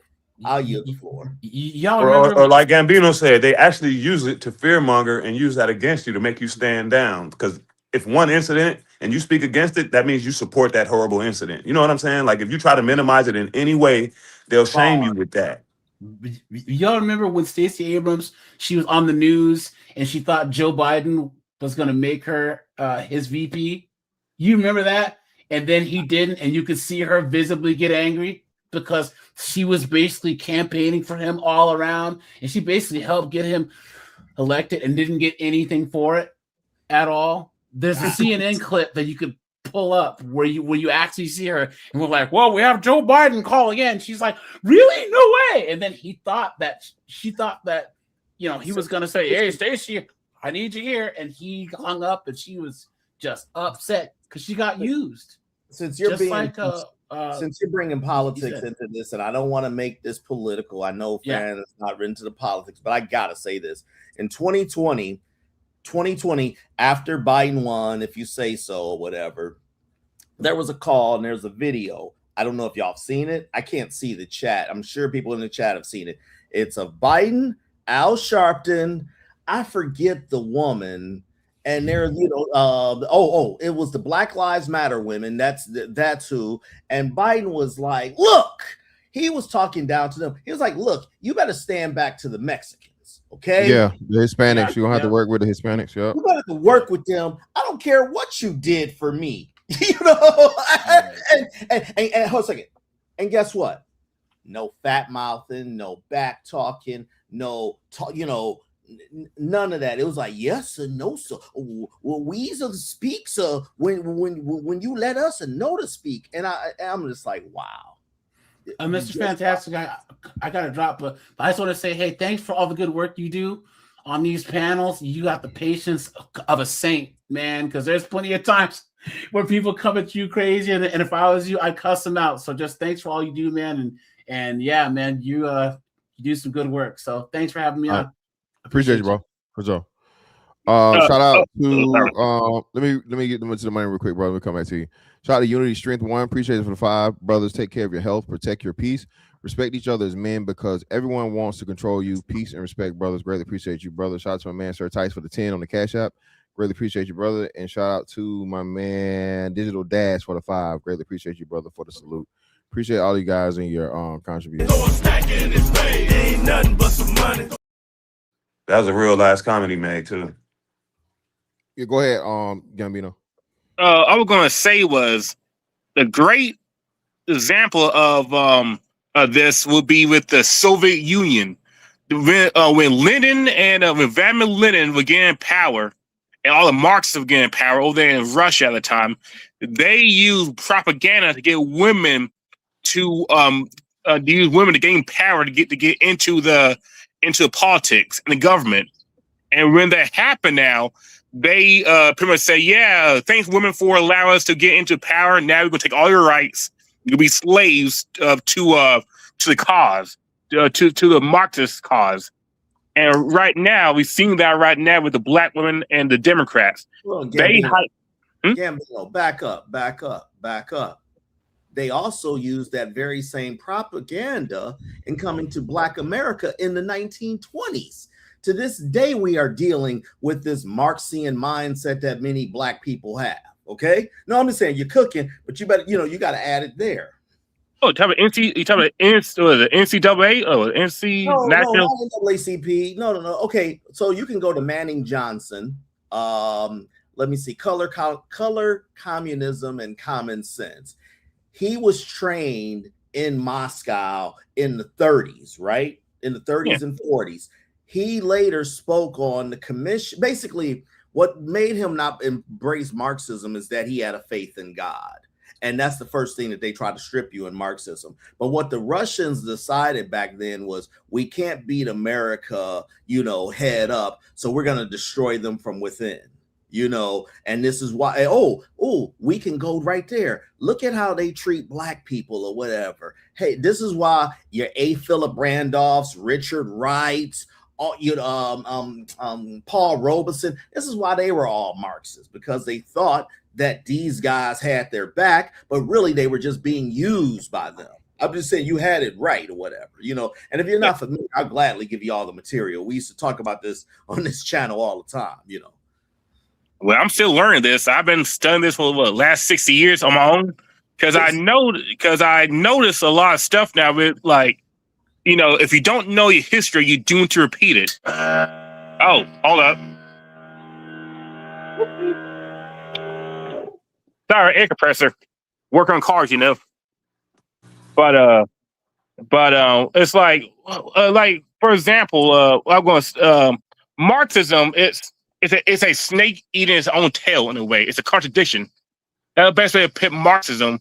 And right now, you see how black women acting. They are eating their own tail. They shoot themselves in their own head by following this type of stuff because they think that if they do all this stuff as be like a man, they're gonna be rewarded. But it's not happening. Black women are the fattest women in the United States of America. They are the least desirable in America. They have most foreclosure in America. Am I right? The highest pregnancies. Most student loan debt, most enclosed. I don't want to beat them up. You already did, but But the crazy shit, after all of that, real quick, I'm gonna just say this. After all of that, I'd still rather be with a black woman than any other one. And that's crazy. Well, no, that's most black men. That's most black men, right? So the thing is this, right? Despite all of those flaws, despite all those things we know, black men are still pursuing black women. Black men are still dealing with black women. Black men are still being in serious relationships or marrying black women, right? And the problem is, they take that as just jabs. But no, again, even that, when we run and rail off of those things, most students don't do. Loan debt is a reply to we're the most educated and you niggas dumb as shit. You niggas don't go to college, right? The other things, all of those things are counters that black men came up to just rectify some shit that black women were trying to pistol whip or just, bully black men by pretty much saying, we're up here, you niggas are down there, right? So I think that's the biggest part that gets lost in these conversations when we say these things, and the women don't understand the origin of those replies and of those facts. Black women have, again, man, purposely and internally destroyed the reputation, the image of the black man, so that we pretty much had nowhere other to go but them. This is factual. It's facts. So now, and that's why I say the dangerous parts of it are where these other women are starting to recognize and realize, oh, hold on, these bitches was just lying on these niggas, so we wouldn't be interested in them.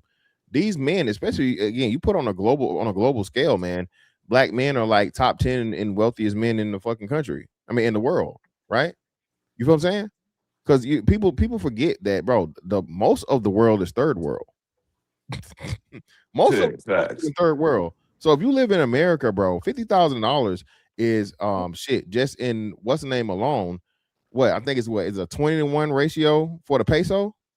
Is it 20-to-1? Oh, it's more than that. I'm gonna look it up though if you want the exact numbers. Yeah, I'll do it. 25,000. What is the ratio of the U.S. dollar to the peso, the Mexican peso? So okay, you're right. It's 17 20. Right now. 1760. So multiply motherfucking $17 times 50,000. You know what I'm saying? Bro, you go to Mexico, bro, you live like a king. You go to fucking a lot of these Central American countries and South American countries, bro, you can live like a king. So what are we talking about here? You know what I mean? Why stop there? Look at India. No, similar to what Zagu said, whatever. It's like you, as dysfunctional as this culture can be, we are the top culture globally of Black men. You know, dare I say, well, I won't get into being the most attractive and all that stuff, but you know, globally, you know, but you know what it is, right? But I do find it interesting. You get all this love abroad and from others, but you can't even get it from your own neighborhood, if that makes sense, you know, or from your own people. Yeah. I could put a timeline on it, and I don't know if it go back any further than this because I can't be any older than I am. But this shit been going on for at least 50 years. Well, I'm gonna give it 40 because I could say I started noticing it at about 10, 11. So it's gonna be hard, like I said, to snatch the power back in a way. And even with the Huxtables, I would say this because yeah, she was doing her corporate thing, but you could clearly tell Cliff Huxtable had control of that house. They would have their discussions in the bedroom about what they're gonna do, but when they left that bedroom, he would come out the leader and they would stick together, and she wouldn't go against his points when it was time to raising these children and correcting them kids. So that's one thing about that. So yeah, every man's gonna make his wife seem like she's doing something. That's a part of the love that you show and discernment and the compromise with your wife, especially if it's a good wife like she was. So that's whatever. But yeah, this shit's been going on for about 50 years, not only in the media, the content, and as soon as we grab a mic and start saying, okay, well, this is what we need to happen to correct the community so we can bring back the family, then all of the sassy and the sissy shit start happening. So that's why I said so. Can I add to that? Oh, sorry, that you can talk. You go ahead. I was going to grab something. Go ahead. What I was going to say was, I hate to be the black pill in this situation, but you have to understand, when feminism come into society, it's going to die. It's just going to die off. It's like with chronic weight disease in deer. When a population of deer get it, they're going to die off. It's the same thing with feminism with this situation. It's going to die off. What you gotta do is you just got to wait out. Wait out like what Soviet Union did when the Soviet Union failed. What was it, 1992 or 1994? Can't remember that date now. Russia came back. 89. No, so yeah, 89. That's when I think it was called Glasnost, but yeah, 89. Yeah, thank you. You gotta stay like when society gets feminism, Marxism, socialism, whatever ism in this, it's going to die off. You can't correct it. You can't correct it because what happened is women nature is gonna be unleashed, and when it happens now, men are naturally gonna try to follow women now because they want the sex and the sex. Because naturally, men will want sex. We got high testosterone. It's natural in a way. So men gonna do anything they can to get to sex with women. So it's natural. The feminists, they understand human nature, even though they don't believe in gender being natural, being biological. They understand how it works now. So that's how they're able to gain power in a situation like this. The only I thing agree with you saying. It's always going to be some simps that fuck it up. That's basically what you're saying. And those happen to be men of power sometimes, and it's hard, not sometimes, but the majority of the time, because that's how those laws got changed and were actually unbalanced. But with everything being equal, you would think those same women would now want to say, these laws are hurting my sons. These laws are hurting my nephews. These laws are hurting my brothers. Let's make those actual laws equal, since that's what the actual definition of feminism was, the equality between the races. But that's a sham, because if that's the case, it shouldn't be called fem nothing. It should be called equalityism or some dumb shit. So just by the whole title of it being called feminism, it's to help females. Well, feminism was never about equality. It's all about women being on top of men. Right, I was just giving you, based on their definition. You know what I'm saying? That's all. I was just trying to be literal and with that. I was being in jest a little bit. Exactly. Yeah, you're right. And let me embellish your point real quick. Sorry about that, fan. This will be just brief. Did I cut you off, Fantastic? My bad, bro. No, I did. Oh, you good? No, Zag, you were saying 50 years. You're about right, but I remember I was holding up a copy, but it didn't show up on my video. A Shahrazad's Ali book, The Black Man's Guide to Understanding the Black Woman. I don't know if some of y'all are old enough. Fantastic is whatever. But when that woman came on the scene in 1989 and 1990, it was all hell. It was a full court press they put on her. They were like, she's telling all the secrets. You remember the Zag? Yeah, she's telling all the secrets. This book is this or whatever. And there was one point in the book, I want to have, where she said something that's controversial. Meantime, in the book, she's talking about like how a woman should be clean. And if she doesn't have a clean house, you shouldn't deal with her because it's, she's given good advice. Then she wrote a book for women, but they don't talk about that. But the point is that they want this hear me roar message out there, and that's more influential. I mean, we still hear it to this day. Twerking your ass in a circle is somehow seen as empowerment. Like get the fuck out of here. I'll yield the floor. The amount of people, last thing, I don't want to cut you off. The amount of people supporting that Spin That song shows exactly what brother was saying. I was just going to add to that was the reason why they don't care about the sons, because because this is where I see the contradiction in feminism. They don't believe in gender being biological, but they always assume the boys are going to figure out their own way now, because they know deep down men and women are different. Men, there are human history that we always been in a tougher situation than women, so it would either do or die. Look at black people, black men in America have been through way more dangerous situation than black women will ever have been. Look at Black Wall Street. We made it. Now black men made it. Now black women. Look at boxing. From 1900 to now, it was black men who dominated the sport. Now, when lynching, hanging, discrimination was a thing, black women didn't do that. Didn't do anything like that. But again, they know deep down black men too, black men, men in general, we were always gonna find a way out of a bad situation, do or die. But women, they can't do that. Women, they just go naturally just die. If that make any sense. Let me read this real quick. Shout out to Unity Strength 1 for the 10, another one. Appreciate you, brother. Most black men up to the 1980s were working themselves to death to take care of their families until womanism and everything else. Enough black grandfathers slander, those men stood on business. Well, no. I was saying this earlier. It's not slander. I said this last night, right? Black men were doing the best with the information that was passed down for them at the time. That's why I give a lot of grace to the boomers and Silent Generation and those older guys. They didn't have access to one of these. They didn't know anything about mental health. They didn't know anything about psychology. They didn't know anything about any of these things.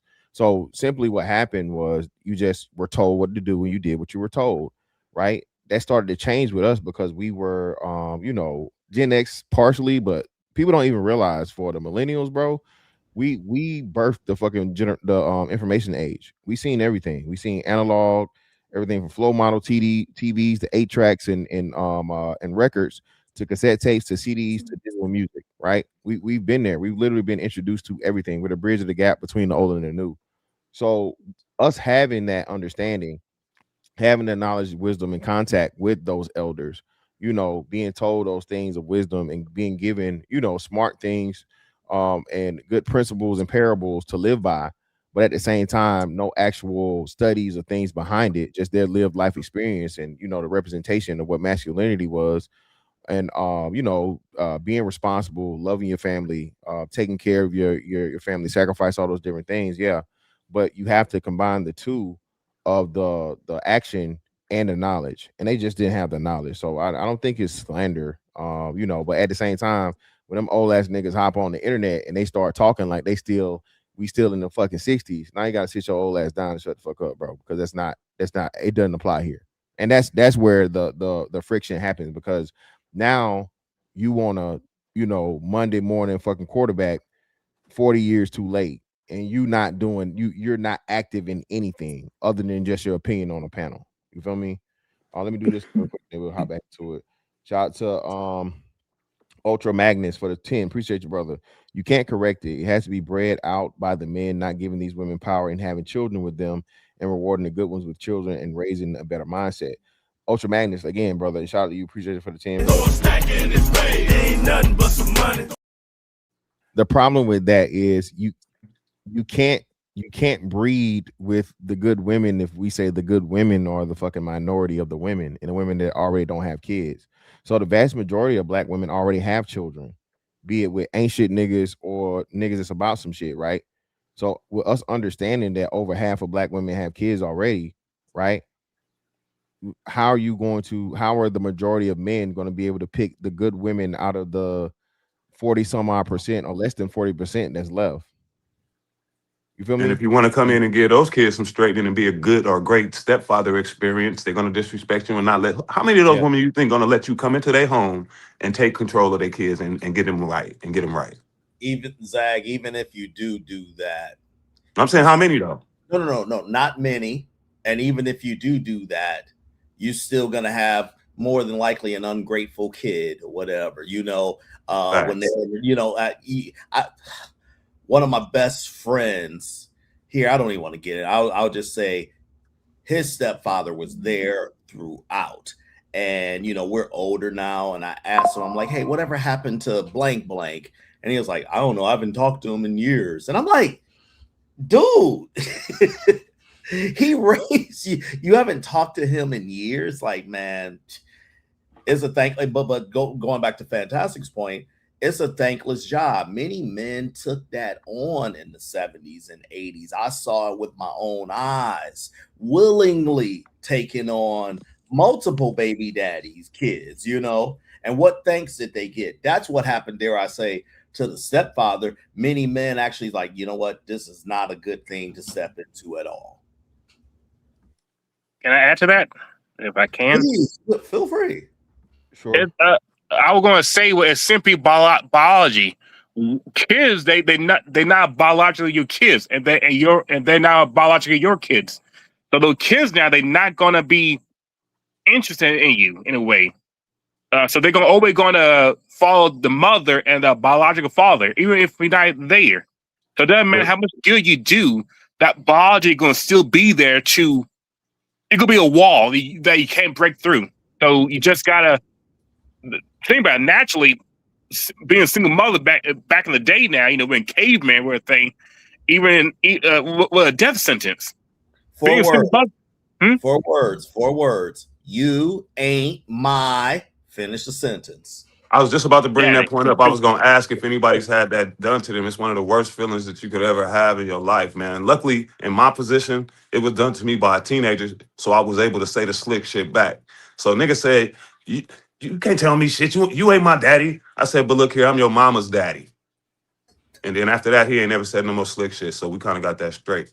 Yeah. He understood what that mean. He was old enough to get it. Indeed.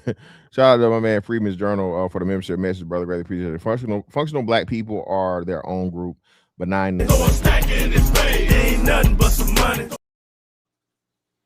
Well, again, like I said, the great separation is gonna happen, bro. I know it's inevitable. I just think more people need to understand. Again, by all accounts, the clock that we're on. I don't think people are taking it serious. Right. Do you think this is a random musing that's not even related to the topic? Do you think that the backlash from the plantation brothers, as I refer to them, towards the passport brothers is because they think that removes what I'll call the simp marketplace? In other words, they always had a fallback plan of brothers. You know what I'm saying? Whereas now that those brothers, or many of those brothers, have said, you know what, that's not a good deal, and I gotta take this call. Any thoughts on that? Nah, yeah, of course, bro. It's twofold. So it's the worker beehive mentality, drone protecting the hive, protecting the black woman, protecting the queen. And then it's like you said, they just don't have the means of doing it in a lot of the cases, bro. Again, black men travel the least. More black women travel than black men travel. and they buy more dick than we buy pussy. Nobody want to talk about that, right? You mean to tell me she going down there and she letting them rude boys run that dirty ass clay on her, and you don't think they running no dick up in them, bro? Come on, and we seen that too. Everybody remember to put a one in the chat, man. If y'all remember the plastic bag, the grocery bag, put a one in the chat. Chat participation, right? So again, man, we know how these things go, bro. We know how these things go. But let me give a man 18th letter here. I'm sorry, brother. I greatly appreciate your patience. 18th letter, what you got for us, brother? Go right ahead. No problem, brother. First and foremost, man, I wanted to say shout out to you. Thank you for allowing me on your platform. And you've been at it, destroying people in arguments for a long time. Fantastic. And what this really comes down to, everybody like to play victimhood. This is about power. A lot of these type of misandrous black women think they have power over black men, and they're not willing to lose that power. In some cases, a lot of them view us no different than what you would consider like a white racist. And of course, we know not all white people are racist, but they view us in the sense that they are above us, we inferior to them. And the fact that some black men that are waking up have them very nervous in that sense, because they don't, for us to even have a successful black community. I've argued with people on panels who tried to tell me up and down that you don't need a nuclear family just to even have a successful black community. And I just found it super crazy that somebody would even say something like that, because obviously all we got to do is look at most of the other groups that are operating, whether it be with their economics and different things like that, and you'll see that the family is intact, but they think that you can actually have the same equal set of resources with a bunch of single mothers operating in the community like you would have a nuclear family from, let's say, the Asian community. So it's all out of whack. And we've read stories about the misandry that's been taught in schools, like especially when it comes to black men, dealing with people with negative attitudes and microaggressions, like from certain women. Even when you go to places like where you work at your jobs, go to the bank, different things like that, you just always get this like level of microaggression and attitudes from certain women within our community. And to what Fantastic was saying earlier, and what you brothers were saying earlier, is getting to a point now where everything that you hear when we have an argument about what's going on is always from the victim. It's always from a sense of victimhood when it comes to the women. And it's always, nobody's paying attention to how these boys are raised. You're raising the same boys that you hate. You're raising the same emotional young men without any discipline, without any structure, that's quick to blame everybody for a decision that they made. You're raising these boys. And I would always ask some of these women too that try to say, oh, well, we got these businesses, we got all of this, and we're some of the most educated. I'm like, okay, then why ain't y'all hiring your black sons then? If that's the case, you never get an answer. Oops. But that's all right. Sorry, y'all got it.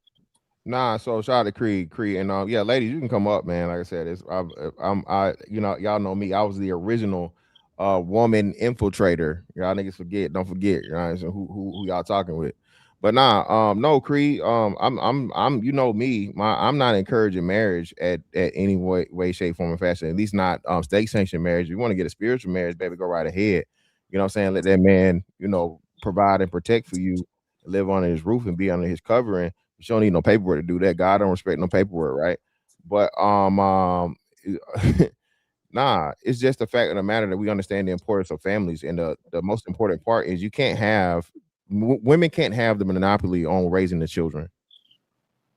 Monopoly on the children is detrimental for any group, right? And especially if and when we see the shit is look at Tigger, right? Tigger ass done pick the worst possible fucking woman he could pick and still give her a chance, and now her child is helping make him look like an abusive dude.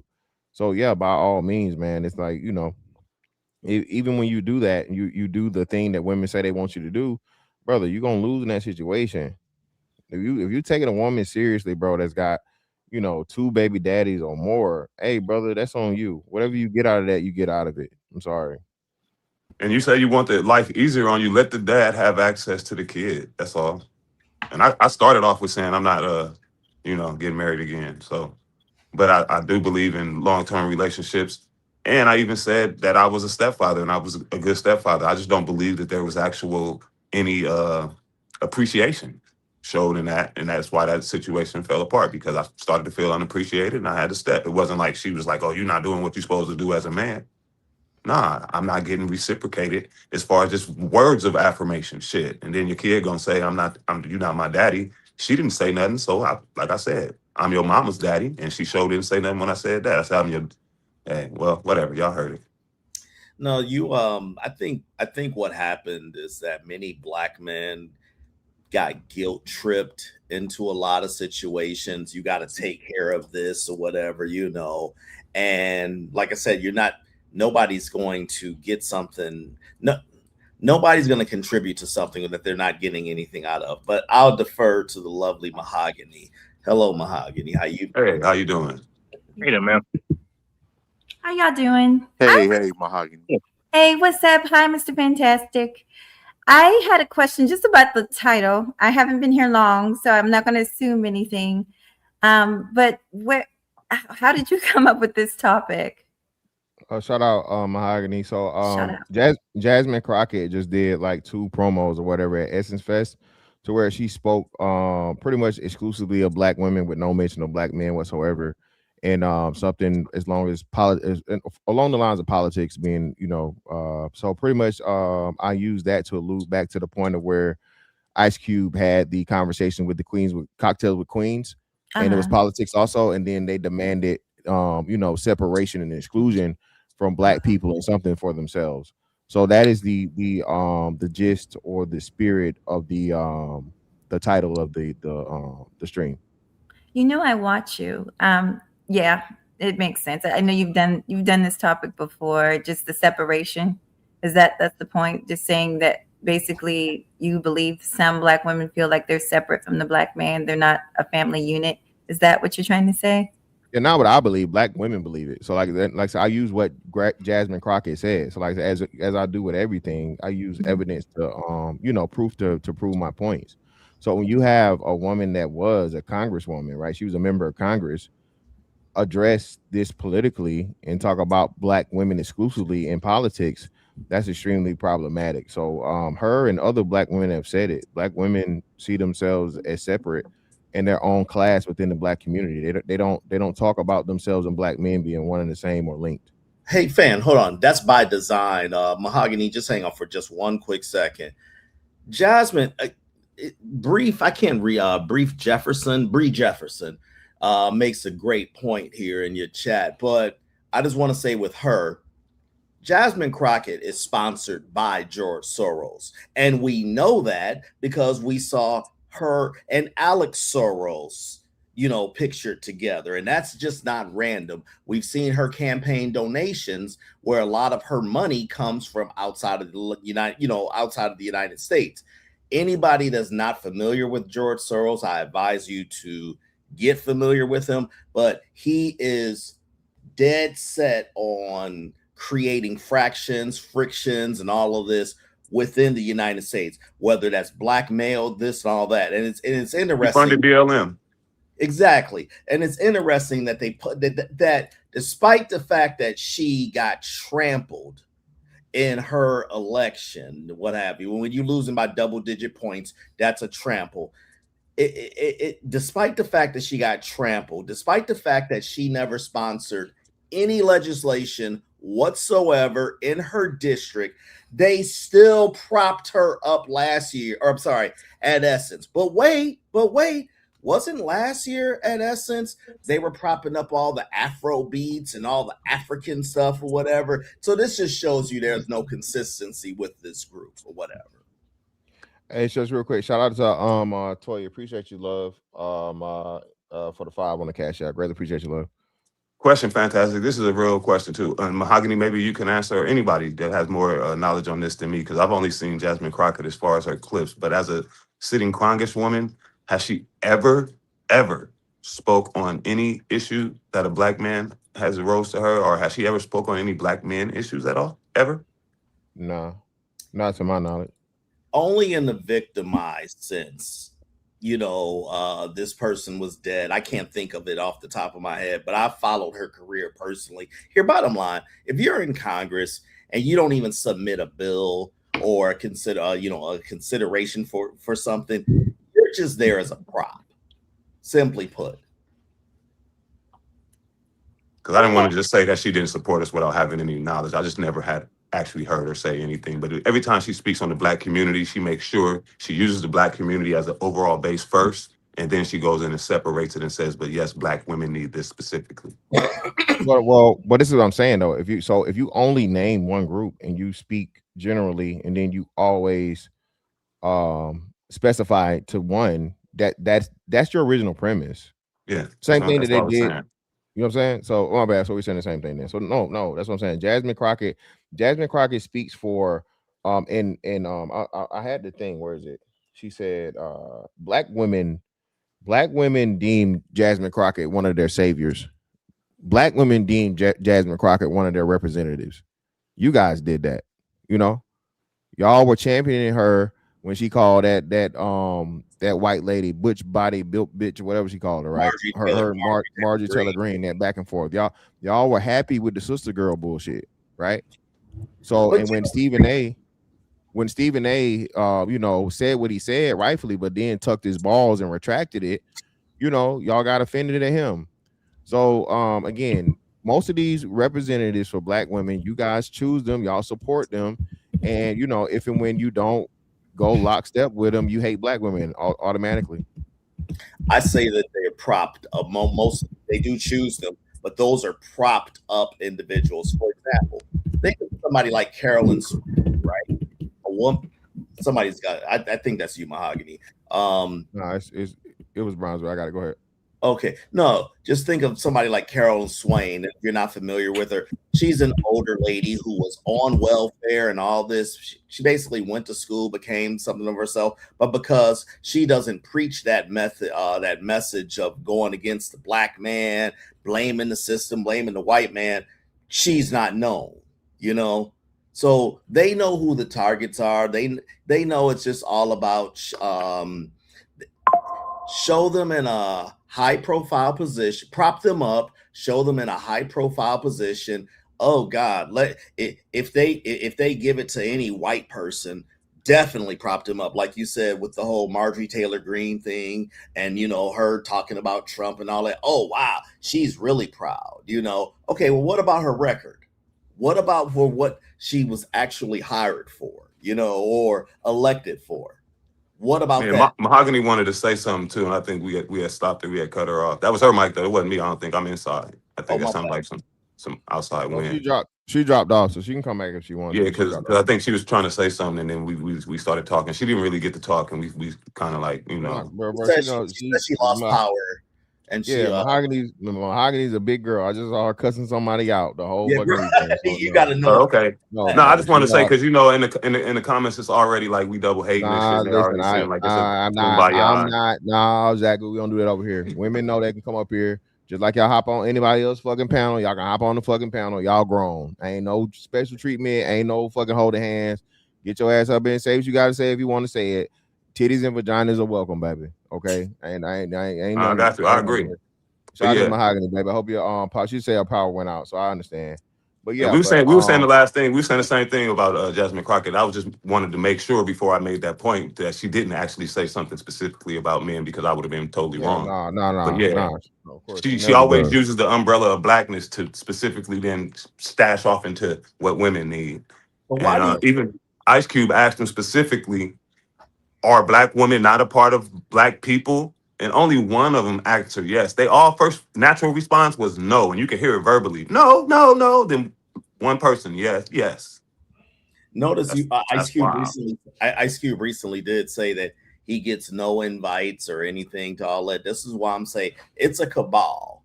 This is why Roland Martin wears what does he say? What does the shirt say? It's vote like a Black woman. Oh, don't even get me started on fucking Roro.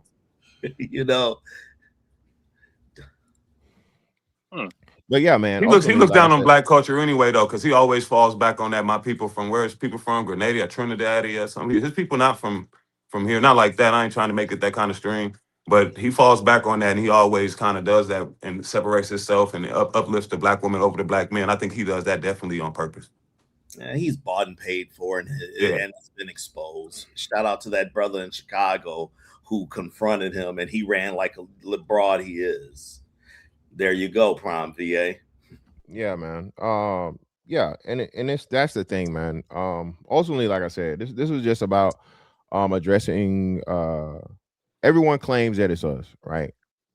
And the most disrespectful part of it is that they don't think black men are smart enough to see what's happening. That's the sad part, right? Listen, again, black men understand, believe, and act and carry it like we need each other. Okay? The group is no part is bigger than the whole, nobody bigger than the fucking program. Black women have been touting this for I don't know how long now with false rhetoric. And somebody just said the other day talking about black women out earn. It's 2026. They're still saying black men out earn black women out earn black men. Black women are the most educated. Niggas are intimidated by women with money and all this bullshit. And it's just like, but they know all the other stats though. Yeah, but they don't know any of the actual stats. But they don't get there. That's what I'm saying. They know all kind of other shit, but they don't know that. Yeah, of course. We've been debunking that whole, and it's not to shit on them by any stretch. I know it can come off as that, but we've been debunking that whole most educated thing before the pandemic, right? Or plandemic, however you call it, you know. And it's how many women do you really think go to CDC statistics or the Bureau of Labor and Statistics to actually verify? You're right. They don't because they still, that's another big thing too. Jasmine Crockett brought up the unemployment rate for black women, right, in the firings. And like I said, most black women don't even know and don't care that they got all those jobs back they lost and then some. Black women got back all the 300,000 jobs that were lost and plus an extra 30,000 jobs. Okay, so they were in the plus. Between I want to say I think it was November and January, black men lost even more jobs than black women did. I think it was like 350 million or something, 300,000, excuse me, 350,000 or something, right? And not a word. Yeah, not a word. No one cared. So when this originally was happening, black men also had a higher unemployment rate, right? And it wasn't being talked about. People were only focusing on black women when the whole Doge and the government job things was happening. Another big part of it too. Black women used those government jobs and they gate kept them, and they used nepotism to get their homegirls in, but they wouldn't get the black men under the thing. So that showed a problem. If you're overrepresented in these government jobs and it ever happens like that happens, reduction in service, I think they call it, right? Well, what you think is going to happen? But again, at the same time, those women that were fired, if they worked for the government, they got a severance. They didn't just get kicked out the door on their ass. Months worth. Hey, Sir Tice, imagine being told, hey, listen, I need you to quit. I'm going to give you at least, I know this from what they were saying, at least 2 months salary, if not even more. And the government it was 8. Yeah. Oh, 8. Oh, geez. The government, the federal government, it was 8 months of severance. So 8 months severance, and then, like you said, you know what I'm saying, 8 months severance. So I don't even know what to say now. It's 8 months, bro. 8 months. That's guilty. 8 months severance, and then and so now you can motherfucking Stella got your groove back. You can motherfucking jet set around the world and go do the same motherfucking shit you doing. Shout out to Creed Riff reduction in force. Appreciate you, love. That's what it was. I said it service. I'm sorry. Y'all know I was military. So reduction in force. Shout out to Creed. All right. And that's what we saying. And those women were paid handsomely. And then all you did was transfer over to the private sector versus the government sector.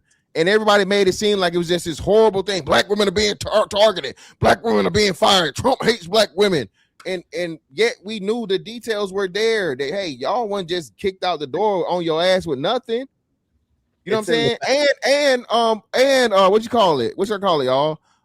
Good recommendations for your next job. Oh yeah, reference. Yeah, what are we saying? The official. That's how all them jobs got rehabbed because of them government references. It's all fired. I say it's all simple. when women are in a vulnerable position in life, people are naturally going to come and try to save them because naturally we think that women they can't survive on their own. That's all. That's why people were going crazy when the whole thing with black women, because they thought that black women can't survive on their own. That's how I see it. I put a link to it in the back chat, but fantastic. What was the slur that they used to call us when we would come with these facts? It was like, y'all stat geeks or facts. Y'all statistics mean nothing. You remember that? Yeah, of course. Niggas was calling me stat in the hat for a little minute, remember? That's it. That was it. Niggas was calling me stats in the hat, man. And I'm just like, hey, that don't change nothing, motherfucker. I know I'm right. So rather than let me research that on my own, maybe they have done something to this. I'm not saying you just accept it straight off. No, they're gonna ridicule it.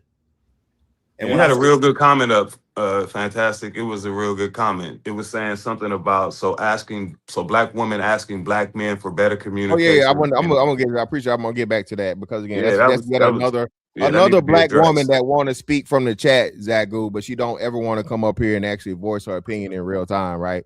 I don't know why she loved going so hard in the paint in the chat, but she can't just motherfucking get up here and talk on the microphone. But it is what it is. Even with your camera off. Yeah, black women were laughing at black men back in 2022 when our unemployment rates were the highest. They wanted sympathy last year when they had the highest rate. Exactly, in prime, they want niggas to forget. God damn it, Pepperidge Farm remembers. You know what I'm saying? That's the thing. That's the part that nobody wants to acknowledge, that black men are just simply replying to a lot of slights and a lot of bullshit and a lot of mud that was slung, man, viciously and just, bruh, it's crazy. You know what I mean? Let me see if I can find that. What's the name again? Okay, well, this one we'll address this when I get back to other. If y'all change for the red pill and the sphere movement is made by other men, y'all could have adhered to black women's requests. No, that's their fucking problem. I'm not fucking submitting to shit from the fucking woman. It's supposed to be the other way around. That's what's wrong with y'all. Who said that one time? Can I say something? I mean, if you guys, no, you go. Here we go. Here we go. Black women asking black men to change their communication methods for the better and to be more committed isn't saying black women don't want black men. So no, what you're saying is you want niggas to simp harder and tell you what you want to hear more. No, that shit hasn't worked. It's never gonna work. No, doing it this way is the way to fix it. If you can't deal with being told the fucking truth, you get the fuck on. This coddling shit is over with, bro. No, y'all cuss each other out. Y'all suck dick at work. No, literally and figuratively. Your boss talk to you however the fuck he want to talk to your ass, and you ain't making 100K. So if your motherfucking boss go motherfucking talk crazy to you, show up to that motherfucking job on time every day. No, baby, if I'm spitting truth, I'm spitting the fucking truth. Then if you can't handle it, just get the fuck on. I'm not changing my message for you. Don't forget they talk to their kids any kind of way, but it's all Lord, yeah, that's crazy. That's even crazy. But go ahead, Gambino. What you got for us, brother? Go ahead. The last comment, to me, it really annoys me. They want black men, to change how the way we talk. Don't they not understand we are men? We can't talk, we can't communicate any other way than a man. They want black men to be women with penises, in a sense.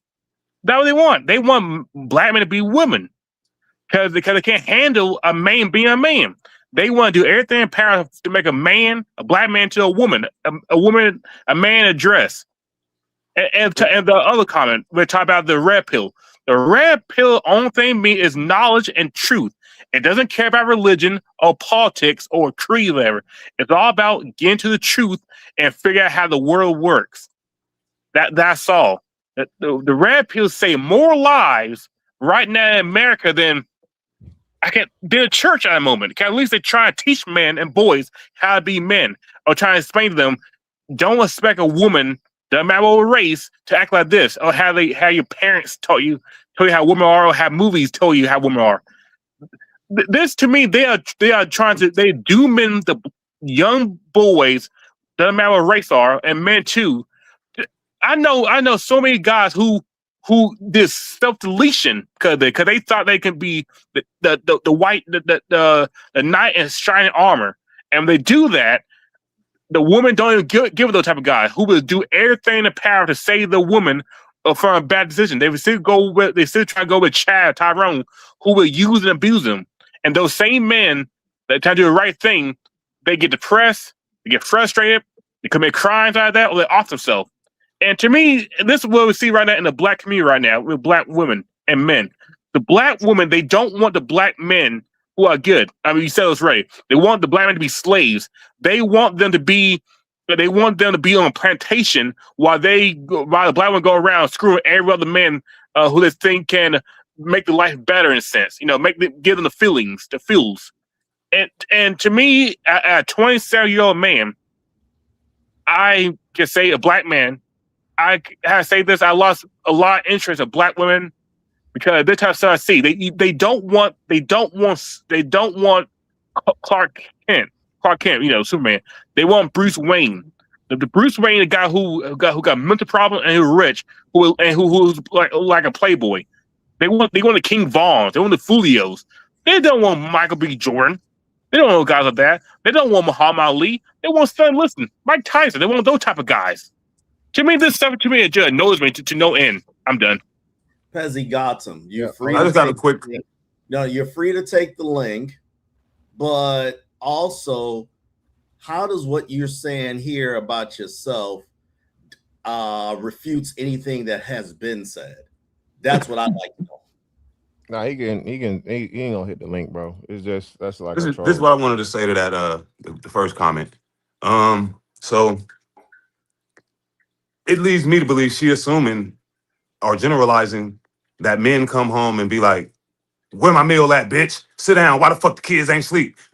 I don't assume that most men in relationships come home and communicate like that. So you would have to show me what kind of communication are you talking about? Because if not, then it would be more to like what Gambino was saying and what Fantastic was saying. You just want us to talk in a way that's palpable to you. You're not really trying to talk in a direct way, and that's how men actually talk. If we can accept the way you talk and let you get your feelings off, and then we come with the way we talk, which is more direct and straight to the point, why you can't let us talk the way we talk and we allow you and love you the way you talk, unless you start getting disrespectful and all of that. But so that's what I would say about that. I would think that's a false narrative, and you just threw that out there just to like kind of like, I guess maybe it's an honest question and see what's happening, but that's my honest answer. Most men don't come home and disrespect women in communication. Most men listen to their women in communication and actually try to fix the problems that they have if that's a woman that they actually trying to be with. So that's exactly what the my bad. No. And this is my bad. I know my bad. I know Peasy got him in, so he cool. He cool people. My bad. Shout out to Peasy. Nigga changed his name so much, but nah, bro, it's all right. He cool. All right, if you say no. Zach, cool, what you said, that's just a way to refute. That's just that's the same tactic that they said with the late Kevin Samuels, right? You know, if you only said it nice, it's your tone, I'll let tone policing know. And like I said, go back to how many of them talk to their children. But even at that, I don't think men come home and talk to them like that. I just think it's cap. No, I'm saying how the women talk to them or whatever, Oh, no. Yeah, the kids. The women talk to the kids. Yeah, that's what I'm saying. But I'm saying I don't think most men come in the house talking to their women the way the women talk to the kids when the men ain't there. Oh, God, no. Oh, hell no. I don't see that. Talking about communicating with us better. You do have a faction of men. I mean, I hate to beat up on Big Tigger, but that didn't just happen out the blue, in my opinion. What's happening to him. It was the levels of disrespect that have gotten, have compounded to where has it led to that. Nah, he just made a poor decision, bro. Like I said, at the end of the day, I didn't have those details when I first did the thing. So him and Marcellus Wiley both, right? Those are bad situations, but they chose that. They both chose the worst possible women to choose, and at the age that they're at. So don't sacrifice your happiness, bro, for the sake of whatever. You gotta, bro. Listen. It's still women out here villainizing him though. Like even after the shit came out with Marcellus, they still villainize. In 2012, she said the dude raped her. 2014, they got married. And then like that's it. Oh my Yeah, but God. I said we know the thing though. But that's what I'm saying, bro. And then for Marcellus to put all the stuff out there that he put out there, he's not helping his case. You know Right. what I'm saying? You're not helping your case, saying that you stayed with your wife even though she repeatedly cheated on you and all this other shit and so on and so forth, brother. It just further shows the point of where we say, hey man, you got to have a motherfucking backbone at some point, nigga. Jesus Christ, dare I you're not say, paying this. this is why, and people have said, oh, you just a hater and all this. This is why I've always slammed. This is why I've always slammed all of that relationship goals, crap, and all that stuff that his wife used to show on their Instagrams and all of that, because you can be a good father and a good husband without the public knowing these things. Why do we have to know everything? Why are we when I see people do that, I'm not saying you can't showcase your kids and your family sometimes, but the way she was doing it, it's almost like you're trying to put on something. And now to find out that allegedly that she does rituals and all that, good Lord. But this is the one who was also saying the Wileys, the Wiley family, be like us. She wasn't literally saying that, but it was largely implied. Yeah. And uniquely, like hey man, all y'all got hella fucking jokes from the chat, man. Y'all scared to hit this motherfucking link. Yeah, I guess, bro, you still on Zagu, so I don't know. Is your phone you black on the thing, but you still up, your space is still on the thing, so I don't know what's going on with your brother. Technical difficulties. But yeah, man, you can do that. But I'm going to ask you a question. Can you say it's a yes or no a question? Is America right now, or the African American community, is it like pretty much like Rome at the moment, the end of Rome, where everything just collapsing? You think it's like that now, or what do you think? Nah, it's not to that point. That'll be when America hits the thing for ultimately. I think we're just gonna feel the effects of it sooner than other groups. Again, I don't think we're ever gonna be to the point of people forget, man. Native Americans are a perfect example of what happens once you get to pretty much racial fucking decimation and poverty, to where only a few of them are even really, Native Americans got it bad, bro, real bad. So I think they're like the poorest demographic overall. I'm pretty sure. Let me see. Native American household income.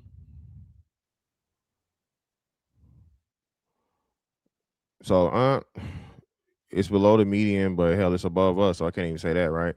Well, they do too cohabit to it. So you mean to say, coming through slavery, Reconstruction, and all these things, the Black family still was able to do something to be ahead of a group that was here already? Wow.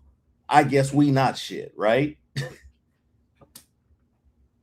Well, nah. But Sir Tice, that's what we saying, bro. Again, I was being facetious. No, that's what I'm saying. No, I know, that's what I'm saying. We're ultimate victims, but we're the ultimate triumphs. You're triumphant at the same time, and that's why I said that's the problem I have with it. That's the problem I have with it, bro. Yo, what up? Yo, what's good? Can you hear me? Loud and clear, bro. What's going on, Spaces? You got it, brother. Yes, sir. So the guy that asked about Jasmine Crockett, so I know a little bit about her.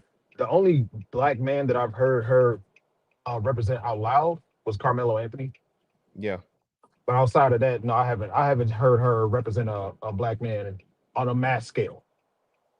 I call her a crockpot because she's just full of nonsense. Every word she said. But when it comes to the whole proliferation of Black women and all this stuff, bro, the Black community, if you think about it on a from a bird's eye, is a representation of Black women's thoughts, Black women's lives, and how they live their life, and how they think life should be lived. If you think about it on a mass scale, but no, for real, the number one thing I wanted to say, because I got to go, it's about to get loud around me, was the only time I've heard Jasmine Crockett represent a Black man was Carmelo Anthony, and I think she only spoke out about Carmelo Anthony because it was against a racial case. Yeah. Definitely. I agree 10,000%, bro. But All right, y'all. Good conversation. I appreciate it, man. There are still plenty of black people living successful lives and having healthy relationships. Those who consider boring aren't going viral. Well, Creed, that's what Creed. That's what I'm saying. This is what I'm saying, though, Creed. You have to, for the sake of, and I keep forgetting it, man. I'm trying to find it. There was this guy, a wealthy individual, that's talking about community down in Florida, and it's predominantly black, and all they do is rich people shit down there. And he said, hey man, we want more black families to be down here. We want more black families to, to be successful, but don't come here with pretty much the nigga shit. He said it without saying it. Don't come down here with the nigga shit, bro. Because again, remember, most black people are good, hardworking, honest people. The problem are who we let represent us, bro. I keep telling y'all this shit. You can't have more motherfucking booty shaking motherfucking grandmas than the women out here wearing shawls and stockings still. You know what I'm saying? Okay, I still say that those are propelled and pushed up. The problem is that used to be in the that used to be the under 20%. And sadly, it's the mainstream now, like you say, the grandmothers and all of those things, the graduation ceremonies, all of this, it's like ratchet culture is mainstream now. Yeah. You said Florida, correct, Mr. Fantastic? Huh? You said that community, black community, successful. You said we're in Florida. That can probably be in either in Orlando or close to Miami, because I live in North Florida. We don't have that over here. Nowhere in Central Florida. It got to be like down south somewhere, because that's where most of the rich people live at. Black people live at. They live in Miami or Orlando. Could be possibly Lakeland. I also live in Florida, so and in South Florida, but Lakeland has a rich black history when you do your research on it. Yeah, Lakeland, yeah, it does. I'm from Tampa, but I live in Gainesville. You know what I mean? Got you. Yeah. Thanks for letting me up. Nice meeting you, brothers. Gambino, the other brothers, shout out to the chat. I'll be back here a little bit more frequently, fam. All right, for sure, man. Appreciate you, brother. Appreciate you too, brother Gambino. I'm about to close this shit down. Okay, man. Yeah, have a good day, man. How you too, bro? Appreciate you, man. Ultimately, man, like I said, y'all see what it is. And again, man, everybody's welcome in the conversation over here. Agreement, disagreement, whatever. Everybody's welcome. But again, we seen this. Even Kamala, shout out to Kuna Coons. Kamala Harris didn't mention black men until like the 13th hour, bro. Kamala Harris went her whole entire campaign promising black women more opportunities to kill babies, right? And other things for them. Kamala Harris did not talk to black men until like the very fucking last minute and just pretty much, here, nigga.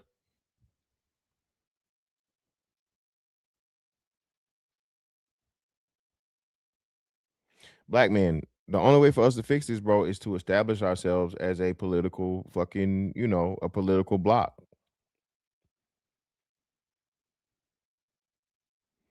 We still, shit, the LGBT community, I think, is what, 5% of the population? Let me see. What percentage of United States identifies as LGBTQ?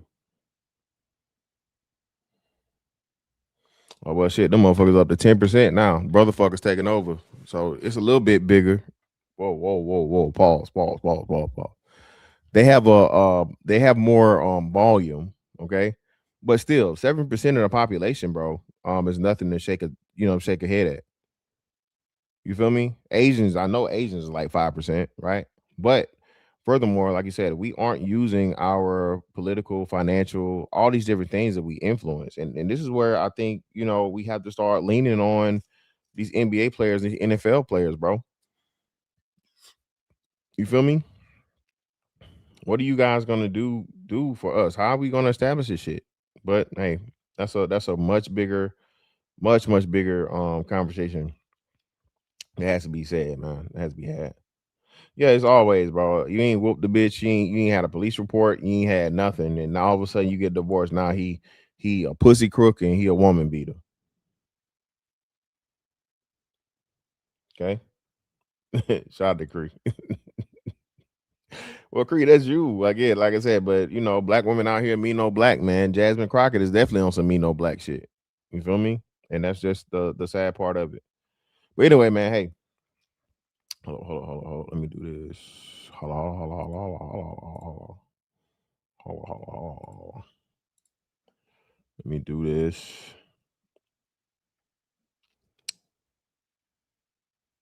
Make sure y'all pull back up on me, man, because YouTube done tried to kick me out the algorithm. So I greatly appreciate.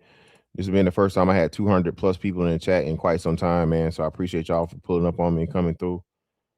Most definitely.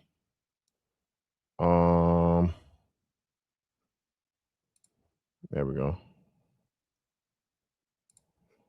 So when you get there to where I'm sending you, tell them Fantastic sent you.